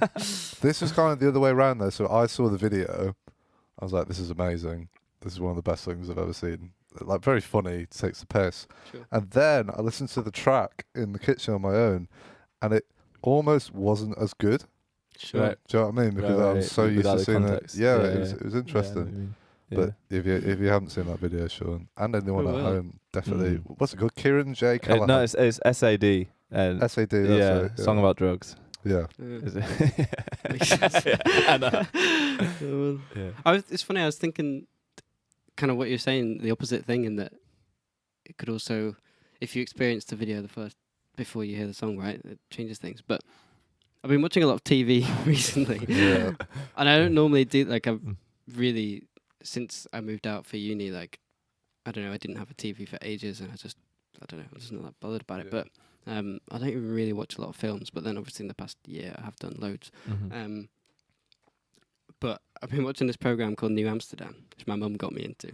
All right. Nice. It's Amazon Prime drama. Sounds good. I didn't think I'd be talking about this, but everyone I've seen in the past 2 weeks, I've spoken about this. It's just when a TV program It takes gets you. over your life. Anyway, it's like a hospital drama. It's kind of like a Grey's Anatomy kind of house kind of vibe. Emotional drama about a hospital. You know how it goes. It's just it's a growing pit for emotional scenes. Look at Scrubs. It's beautiful. And Scrubs, right? Yeah. So, and they've got that formula down where you have a fun time. Maybe something sad happens. Maybe something sad doesn't happen. I don't know. But then they play an emotional song at the end, and boom, you're in. They've got you. Yeah. That acoustic guitar comes in, and you're no matter what happens. How to Save a Life. Yeah, Opening chord. It's like, oh, here it comes. God's sake. So That's true. there's 2 seasons in New Amsterdam, right? And it's funny. I watched Ozark, right? That stressed me the hell out. I don't know if you've seen it, but I've not seen it. No. Ozark, is it's it? on Netflix. It's kind of like Breaking Bad kind of vibe. It's all about money laundering and drugs and stuff. Okay. But it's just, I didn't want to talk about it. It's just horrible. Everything bad that could happen happens, and then it gets worse. But it's great. Like I was well into it. But, Yeah. After that finished, I was like, I need Something light. something nice.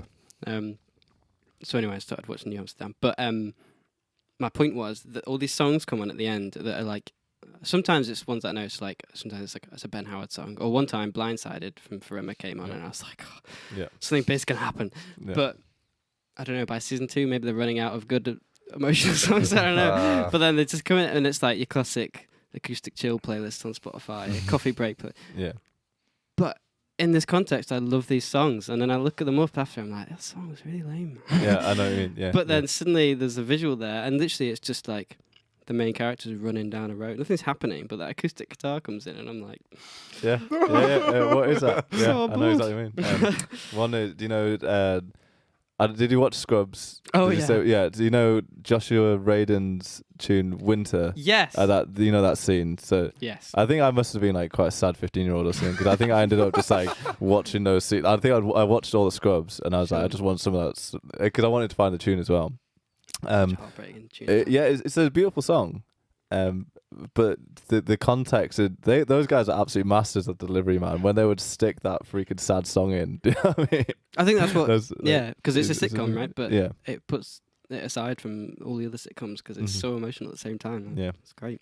yeah. There it is. Oh my god, I can pretty much I know what these guys are saying. Oh, stop it! So It's people Lieutenant at home- Dan. Yeah. Oh yeah. Is it Lieutenant Dan? I hope I got that right. I don't- Wait, no, am I thinking of someone Got the else? subtitles on and everything. So Oh, for people dear. that watch at home, we're watching. People that are listening at home, we're watching. Is it from? Is it near the end of Scrubs? This one. Oh, Nah.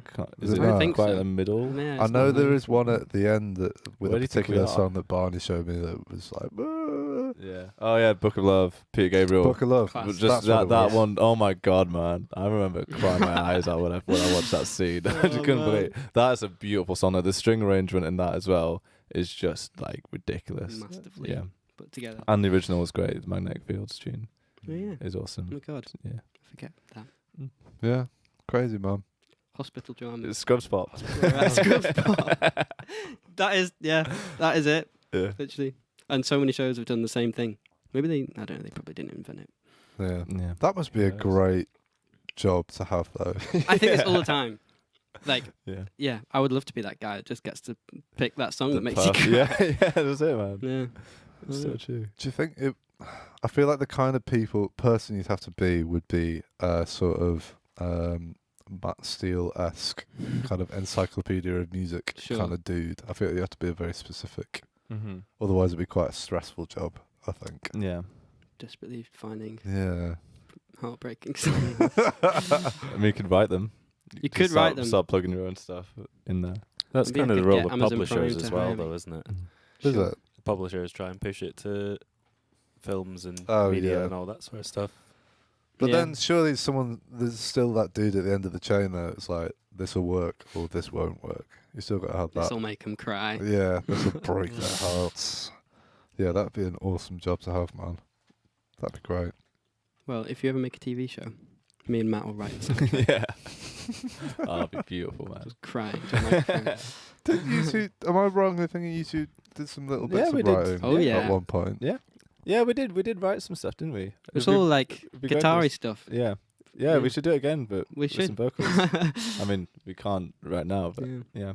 Good right now, but that's not.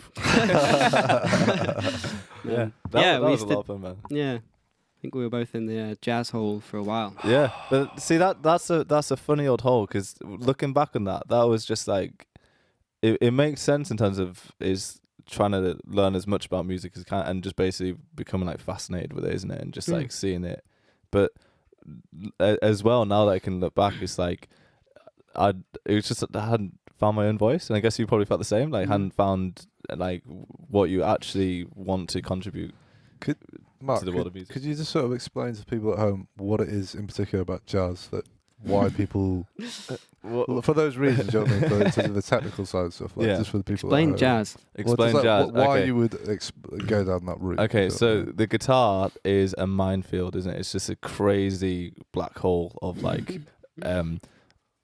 there's a lot of notes, man, and you can put them together in all kinds of ways. And jazz, like in terms of it's a pretty broad genre. In terms of what I was going for, is like playing over chord changes and like trying to improvise freely over them. So you're just basically trying to play melodies that fit like moving harmony, and trying to tell some kind of story through that, which can sound beautiful when you have it down like a madman, like someone like Kurt Rosenwinkel or like Julian Lage is ridiculous. When you don't have it down, by the way, it takes freaking years of many hours every day to get it down to that kind of degree. I think it's just such a complicated genre, isn't it? Like, but the thing is, like, what I found was, as far as I took it, which just wasn't far enough, because there needs to be an extra step of like it being second nature.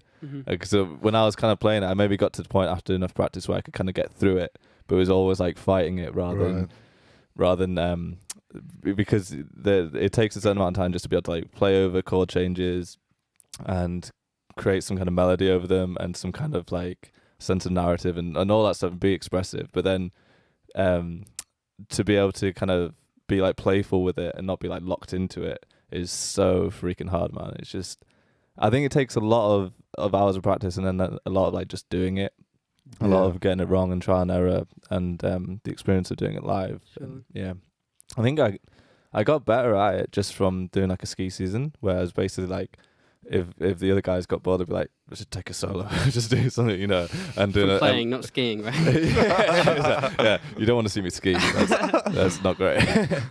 But yeah, it's the allure of it is it can be such a beautiful thing when you like the harmonies just flying all over the shop and you have like all this beautiful moving like counterpoint going on there, and then you can express something over the top of that. And so I really love listening to guys that do it well, but it's such a funny thing. College kind of tries to make a lot of people do that. I guess it's because it's such an obvious marker for like development as a musician, but I don't think they give people enough time. Like, Sure. do you know what I mean? It's quite a funny thing, like they kind of hinting that that's something to go for, but then expecting that happen for the most people probably haven't done a lot of it until they came to college, and then expecting to have it anywhere near down. Sure. I think it just needs like more gigging experience. And there was guys at college who could do it amazing. Yeah, and obviously there's guys who have it down, and those guys are super talented. But for the most part, it's quite a funny goal to shoot for.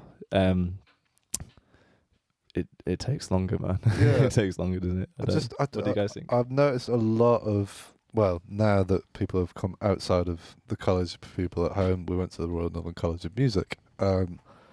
People that have come out of college who used to be jazz nerds and they've put that path aside. You know, I think there's a Exactly. lot of people that Yeah. have done that. So Yeah. But it's I'm just wondering useful. why Yeah. that is, I guess.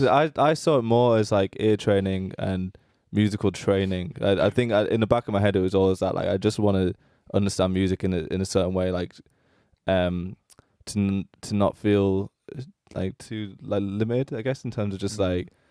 So I don't regret any of the time I spent learning about that stuff, because it was really, really valuable. In one sense. So yeah, it's strange. It's like on one hand I don't regret it, but also it's like all that time I spent focusing on that, and I'm sure like a lot of guys focus on that.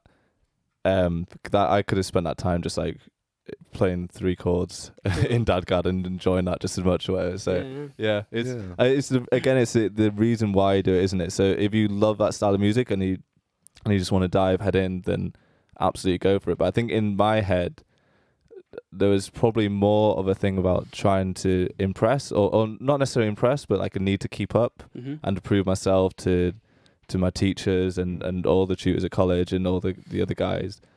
And kind of this understanding when you get to college, like it's really competitive. This is a thing that everyone's competitive in. So if you want to kind of prove yourself, you better get this stuff down. I think that's like the strange subtext. Yeah. I don't know whether you guys, and again, I haven't really spoken to many people about this. That's just my gut instinct. But yeah. About GS. about the thing about the GS. GS music. What about you, Sean? It's funny. I was obsessed. I have a very obsessive brain. This is what I've learned, especially in the past year when I've been left to my own devices. Yeah. And when I get into something, that is my whole life. And then it also makes me like get into something very temporarily and then kind of move on. And I hope the songwriting thing sticks. But I was really obsessed with the like practicing guitar thing. And with that came the jazz thing. And it led to me like I was injured for like pretty much a whole year of college because I'd like just had such bad practice habits and was so obsessed with being good at guitar that I like screwed my arm up basically, and I didn't play for like 6 months. And so there's a perfect example of like I guess like taking it too far. But I think the main thing with it was I kind of miss was just improvisation and yeah definitely. That the thing that I was obsessed with was being able to like perform and say whatever I wanted to say on the spot all the time. And I think that's actually like quite a lot to ask of yourself. yeah definitely.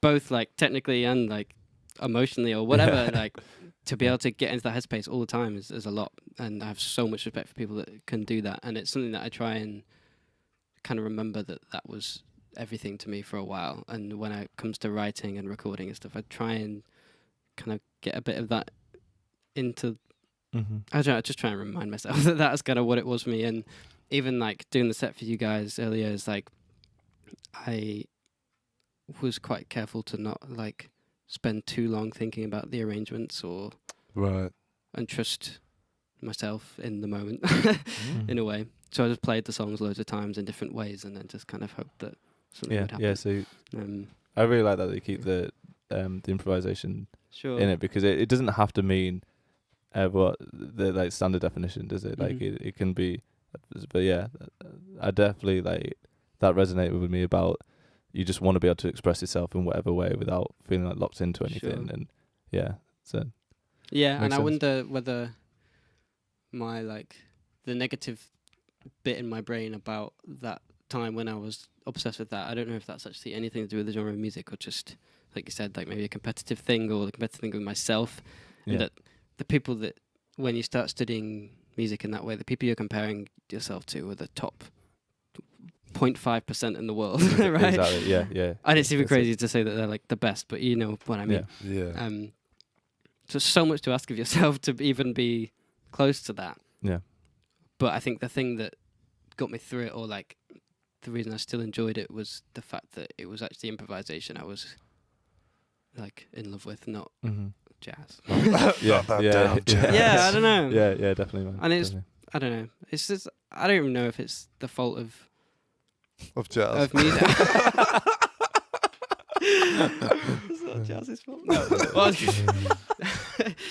I don't know if it's the fault of music college that happens, or whether it's just something that happens when you study something that maybe shouldn't be studied. I don't know. Yeah. Or like, Yeah.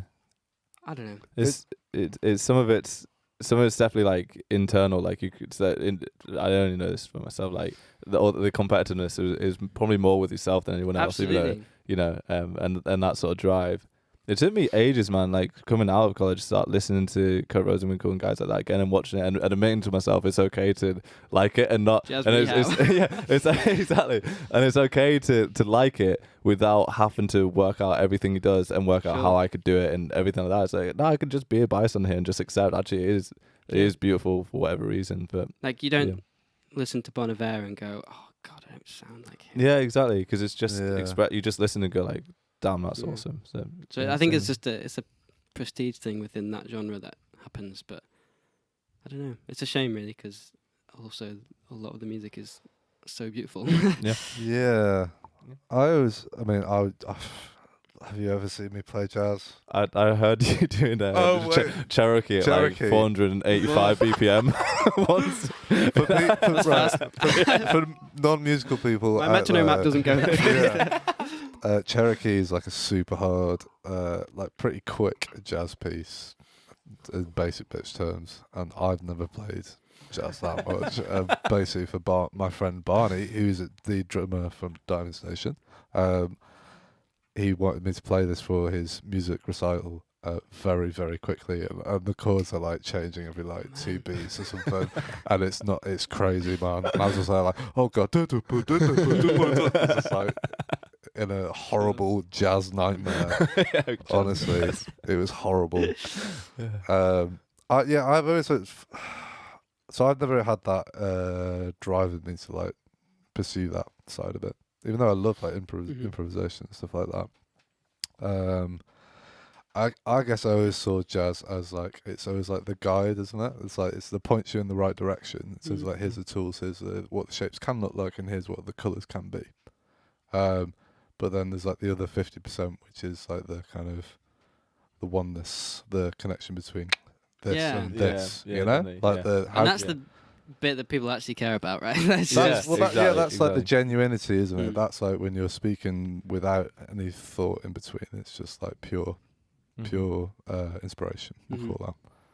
Yeah, I've always thought of jazz as like it's merely just like a textbook, or just like a not in terms of the music, but in terms of like the working, particularly like the way you learn it and stuff. Because obviously the music itself, that's where the masters of it, that's where they put down the books and they let out the thing. But I guess sometimes people get too locked in with that other half of it, and the kind of that other half of it, the pure bit, the music of it is kind of starts to suffer. It's weird, man. Yeah, that's where I've always sort of aligned it with. Do you ever feel that about other things though, like filmmaking or whatever? I think it applies generally. I think I have a bit of a disagreement with how we educate people in general, and particularly in creative subjects. I've talked about this before, so I won't go into it. But I think the way that the academic style that we do it encourages unhealthy thought behaviours and stuff, and I feel people can't perform and flourish in the way that they are capable of doing. But I think that a lot of people get stunted. Sure. So yeah, I won't go into all that stuff right now. But I've always kind of felt jazz was kind of in that. Sure. Or at least the learning of it was always in that kind of area, and it sort of drove people a bit crazy. I do wonder though if it was different and we were educated in a completely like less technical way. Would we just complain about that as well? I don't know. I think I don't want someone to teach me how to write I think it's like I'm not saying like get rid of the you need that reference point, don't you? You need the arrows to point you to where it is. So like, but then it's also my issue has been there's never been a balance of like showing people like like to still remember how to enjoy life and enjoy music and be in the moment, because obviously then that's why I lost my passion with music, and I feel like that's why a lot of people have done it. That's where I think there's an issue in the education system, is like there's not a balance of the two. for people to be healthy and happy and enjoy creating. You know. And the other thing is like getting like feedback all the time. Like like Nathan talked about this last time when he was in. Because anything that breeds like it in a way it's necessary, but anything that breeds a kind of competitive thing, like here's your number and here's everyone else's number and like where do you sit? That's just a strange. It is a really strange thing when you come out of it, isn't it? Because like when you're watching a performer, you listen to someone, like you don't care about that at all. Like you're not absolutely. So I can imagine it takes a lot of people coming away from that just to get back into headspace of when they're performing. Like it doesn't really matter what you do as long as you're trying to connect with people. Yeah. And then whatever happens after that is fine, isn't it? I think you're right. You can do anything, man. Yeah. You just smash your guitar up for an hour and throw it away. That's Phoebe fine. Bridgers did it live on TV the other day. Did she? Yeah, no man. way. Phoebe Bridgers is freaking awesome. She's awesome, man. She did I think is it Saturday Night Live? I don't know. Okay. Have you not seen this? Like No. No. She smashed her guitar up basically. We'll get it up on the It's- old thing.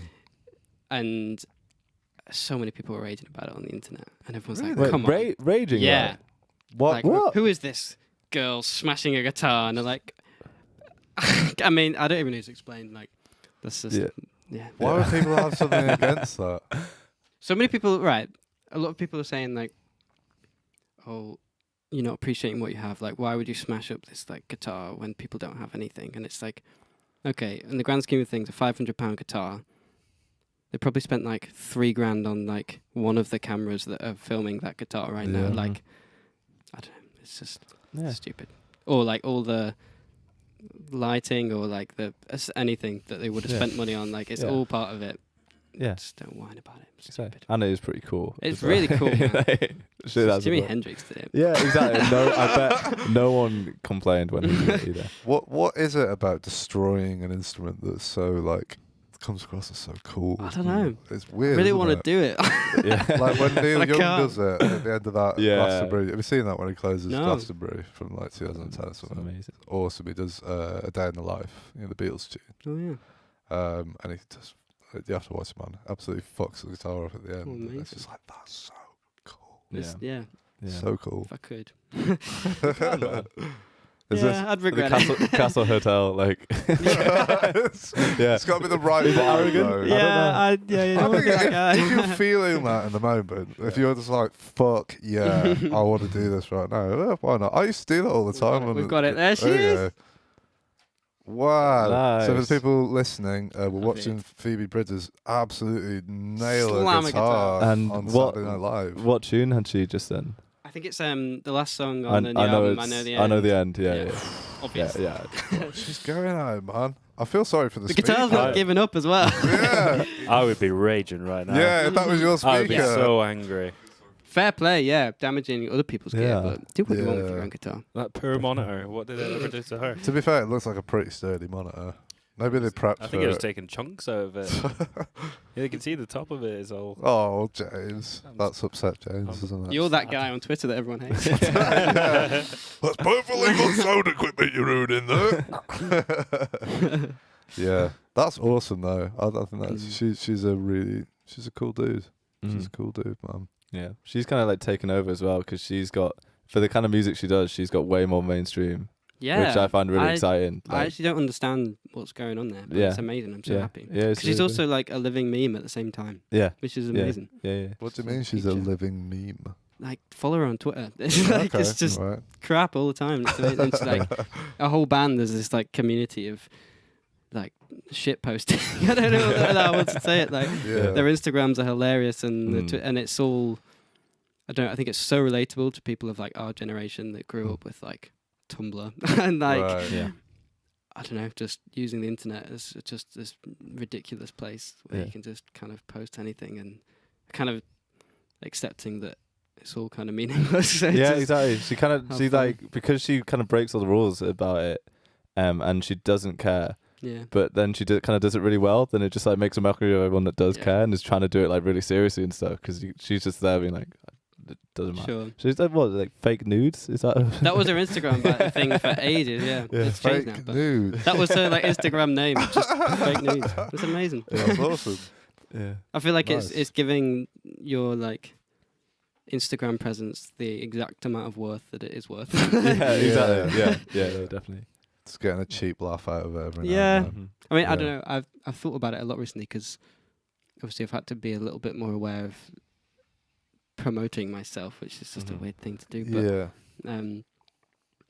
I don't know. I feel quite strongly that it's too easy to do that now. And that obviously that's an amazing thing in that anyone can share what they're working on, and it opens up that world to people that probably maybe never would have thought they could do that. But it also gives people no time to be crap for a bit. Because Yeah. like starting your music career starts by setting up a Facebook band page, right? I don't know. Like I've done that like Yeah. in the past, like especially when I was like a teenager. I don't know how many bands I start. If you go on my Facebook, there's so many like pages that I own or like I'm a co-admin Okay, or whatever right. of bands that never got past 3 posts on Facebook. So how And- many of those bands would you think there are from your teenage days? I can think of there's two pages that I'm still admin of Okay. that I'm too scared to delete because I'm worried that the other people in the band will be offended. Yeah, that's it. that Right. never existed. Yeah. But then also like I don't know, it's so easy to just like record a song and put it out on Instagram or whatever, which is great because some people are doing that and it's beautiful and it's working really well. But I just think about how much time it takes to have something worth sharing, and Yeah. if you do that too soon, I'm worried that like it would also put people off, and that they put one song out and it wouldn't do amazingly, and then they'd be like, "Oh, I'm rubbish. Never mind, it's not Yeah. for me." Yeah. If you think like how many, like even like Justin Vernon, right? He has like 3 solo albums that you can only find on YouTube that Yeah. probably never actually properly got. I don't really know, but yeah. like Forever wasn't his first album, but it Mhm. kind of looks like that, and that's Yeah. kind of cool that Yeah. it looks like that because it's Yeah. like Yeah. it's quality control, I guess. Yeah. And Yeah. I don't know. I hope that people don't put too much pressure on that first Mhm. release. Well, I don't And I Yeah. totally agree with you, man. It's a journey, man. know. Yeah. And That's what's important. I had this conversation like a few months ago, because I deleted I had an Instagram account and I started posting stuff. I was like, you know what, I'm just doing this because everyone else is, and I feel like I Sure. should share something, but I don't feel like I've landed on whatever it is I want to share. So I'm just gonna hold off and I'm gonna work towards that. And if it doesn't happen, then I don't really care. But to me, I don't want to just be like jumping in like, hey Ed, it feels weird like, hey guys, I can play guitar really well, can I get some likes? So because people listening are like, hey, thank you man, that's really nice. But to me, again, like you said, it's like you giving yourself time to develop whatever it is you're going for. I remember seeing one of your, I don't know whether it's like a first release or like a video, just like a guitar recording that you did, like just singing a tune. It might even be like Bruce Springsteen. So I don't know. Oh yeah, Badlands, banger. And Yeah. and then the next post after it was just some like piece of crap, like meaningless, like attention seeker. But like just seeing the relationship between the two of them is like, Sure. there's like something that has a lot of care behind it Mhm. and a lot of meaning behind it. And then there's just and like they're both like met with the same kind of interaction, and that I just find that really, really weird, man. Mhm. So there's a strange thing, and it's so useful and so helpful to a lot of people, but I also think kind of it seems to kind of get in the way of the art or the Sure. creation side of it. So yeah, I also don't want to come across too cynical, because obviously it is a really good Yeah. thing as well. But yeah. Especially like in January this year, I kind of got well into playing guitar again. Just kind of, I don't know, I just started enjoying that. And I kind of very temporarily got into the sharing videos of me like on my story playing guitar. Yeah. And honestly, it took maybe 2 sessions of me practicing and then like filming a bit for that to become the purpose of my practice. And then the day after I'd go like, okay, so which bit shall I practice now that can go on Instagram? And like, and like it was that quick it happened where I was like, cool, that's why I do this now. And then I Yeah. just stopped because I was Yeah. like, whoa, this is a waste of time. Yeah. And then And then if you think about what you're actually doing when you, like, I see so many of those videos and I go on Instagram and go on the stories, and half the time I'm having a poo. Or I'm literally watching Thank you for being honest, man. Or I'm watching TV and Yeah, I've not it's got true. the sound on my phone.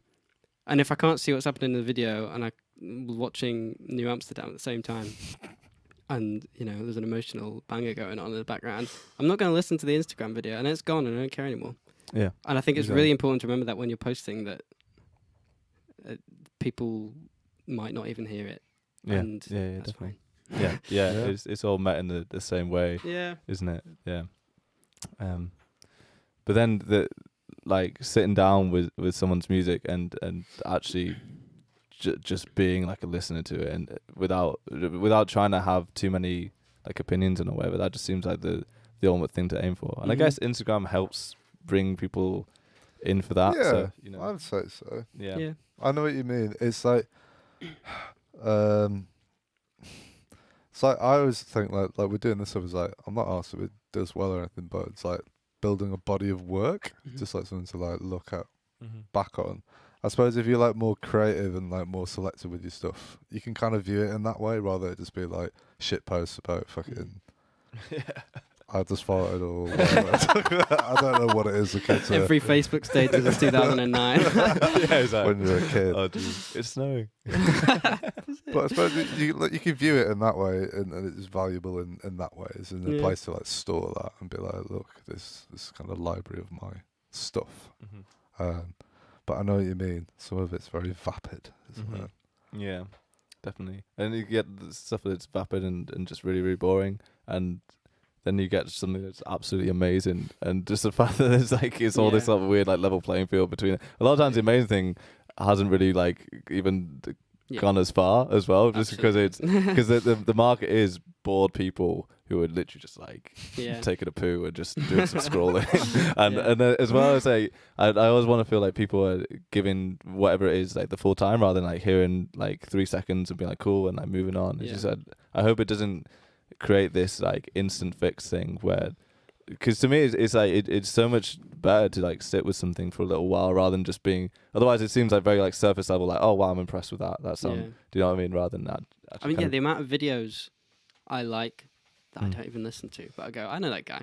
Yeah, exactly. Yeah, and I'm just as helping a good. bro out. Yeah, literally. Yeah. That's with Diving Station. We had a manager for a bit, like a year ago, and the best advice I ever got from him was don't trust your friends. And that sounds really like cynical, but don't trust your friends because they're not an accurate representation of. It's nice to get feedback and like for them to say nice things, and if I guess it depends on what kind of person you are, and if you need that validation or whatever, then that's great. But like, they're never really going to be honest with you, even if you know that they would be honest with you. They're still not really honest with you, because not because they're lying, but because they can't be honest with you. Like, Yeah, definitely. I don't know. Trust yourself. I like it, man. Yeah. I know what you mean. Yeah. Yeah.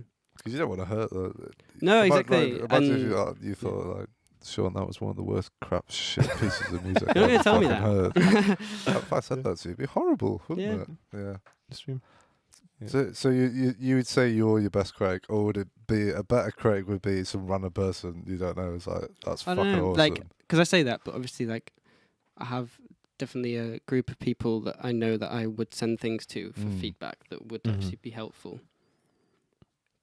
But then, I don't know, maybe it just says a lot about me, but sometimes they say things and I'm like, yeah, that's right, but then I ignore it anyway because I'm like... Yeah, but that's really cool though. 'Cause, like, yeah, there's always nuggets though. There's always little nuggets of gold. And I think the danger is if you ask either people that don't normally like critique things or like even think about music in that way or talk about it in that way, will just say things that they think about. Like suddenly they've been asked to give feedback and they go, oh, actually maybe like, I don't know, maybe the vocals are a bit loud. I don't know. But maybe vocals were always loud. I don't know. I've never really thought about it before. And they just say things and then you're like, then suddenly you've got this thing where it's like, are the vocals too loud? I don't know. And that's not useful. And actually, like, I think it's good to get other people's opinions because you can't be removed from it in the same way. Yeah. But I think you should really trust yourself because only, I don't know. Yeah. Only you know what is truly meant to be. At the Yeah, end, exactly. I guess. Yeah. You know. And those details probably don't matter. Yeah. Yeah. That's true.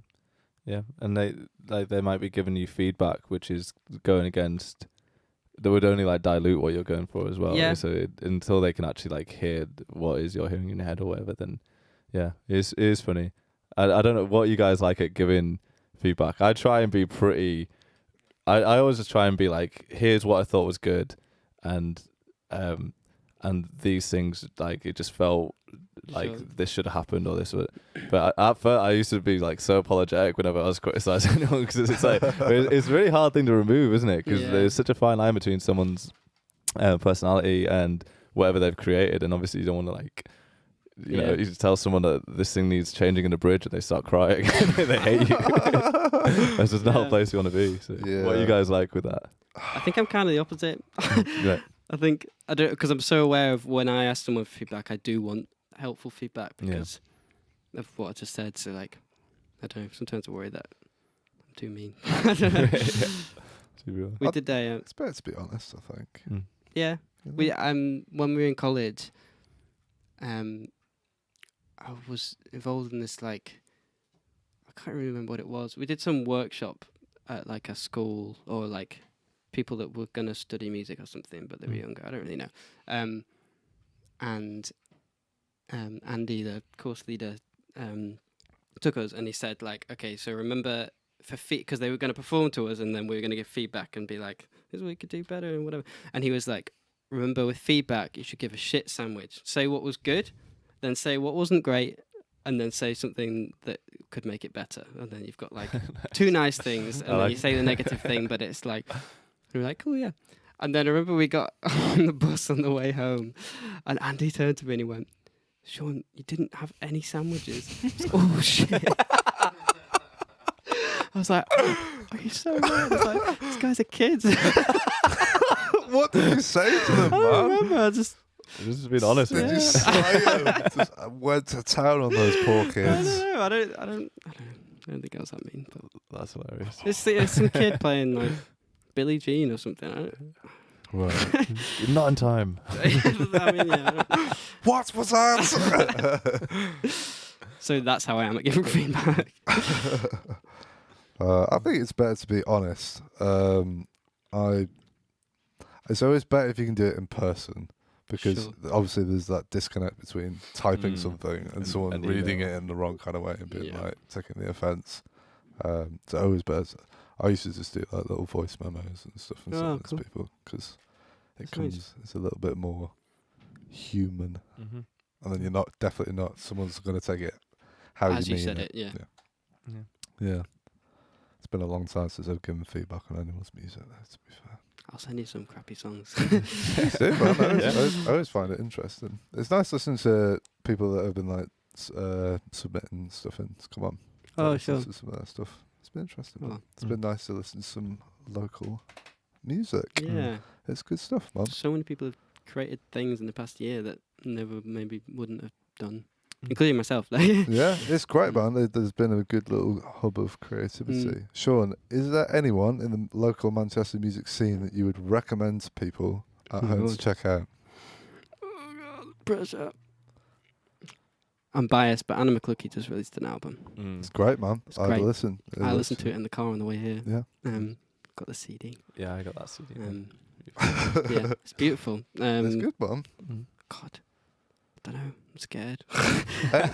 Any projects, man? Nathan, he was on there the other day, so maybe it's silly to awesome. say that, but like, that just came out of nowhere. Yeah. I'm like, Yeah, cool, no, you do that's that now. yeah. Great. Yeah, Sounds it's great, crazy, isn't it? Yeah. Manchester. Or just, local artists, anyone that you think that's worth a mention, or something you've heard recently. I'm trying to think of people that isn't just saying all my friends. That You can say all your friends, man, because these people don't know who your friends are. So that is true. So just You know what? My parents do know who my friends are. Yeah, I mean, because James Davis as well has been writing songs, and there's a few that he's chucked up on Instagram, and that's an example of like where someone's done it and it's actually been great. Yeah. And also seemingly just kind of came out of nowhere, and it's like cool. And it's funny, like, kind of back to what I was saying before about like the singing thing and the being embarrassed about songwriting and that kind of thing. And it's embarrassing for all of like 10 seconds when when your mate goes, "Oh, you sing now, that's funny," and then they get over it immediately. And Yeah, then exactly. It's Yeah, fine. Yeah, it's so true. Everyone should do that. Yeah, definitely. I don't know. There's probably more people. Well, I'll let you know. I would recommend to people at home MYTBE. Oh yeah, that too. The projects that you're in, Sean. Was that the correct answer? No, that wasn't correct. I thought you'd bring them up because obviously it's great. It's great music, man. Sure. Mm. Yeah. And obviously the people at home should hear it. Mm-hmm. Thank you. Phoebe's great. I want to get her on. Is she? She's not back in Manchester at the moment, is she? Well, when Lost she her to the is, south. we'll Pesky definitely London. get her on. Mm. But yeah, you should do that. Yeah, man. Yeah. We can all play. Well, Sean, it's been a very lovely podcast. It's been lovely. It's been, have a good time. You had a good time, Matt? Absolutely, man. I hope all you people at home enjoyed it as well. We are running this on a donation basis, so I'm going to get James or George to put something in the description or in the comments section, if that's possible. They're looking very panicked, but it helps us to put this stuff on, helps us to build all this and get guests in and all the costs from that. Sean, for the people at home, one more time, where can they find you online? Camera 2. You can find my music on Spotify and Bandcamp and the other streaming ones that no one really uses. People use Apple Music too. I don't know. And Instagram, I guess. There's for Facebook page, but I don't really use it very much. Sean_Rogan_ on Instagram. Twitter if you want the thoughts while I'm on the toilet. Wouldn't recommend. Nice, man. Nice. Okay. Oh, of course, people at home, subscribe to us on YouTube because we're going to be doing our live streams on YouTube from now on. So you'll get notified when that happens. Subscribe to us on all good podcast apps. Mm-hmm. You got your Spotify, you got your Apple Music, you've got whatever the other podcast apps are. We are on Instagram. We are posting stuff all day.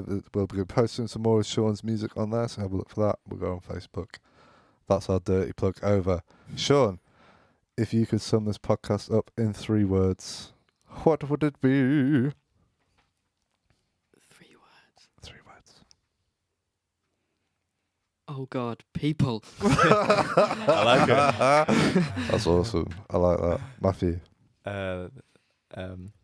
Blue Hawaii isolation. These are really creative. That tickles you. Yeah, they're I very like it. creative. This is good. I'm gonna go with just a simple Sean is awesome. Yeah. Oh. Bam. There you go. Oh, So God. thank you very much for listening, watching at home in the future. I hope you're having a good day, evening, whatever. We've had Sean Rogan on today. Please go and check out his music online. There's going to be more of that stuff coming, I'm sure. Matthew right. Campbell, thank you for being Thank you, here. Bradley. You're a hero, as always. George and James, thank you at the back. We'll see you all next week. We have Anna McLucky on next week, Who knew? who is in the band with Sean. So she should check them out. So we're going to have Anna on next week. She's going to be chatting about her new album. Thank you, Sean. Thank you, Matt. Thank you, everyone else. Thank you, We'll see you Sean. all next week.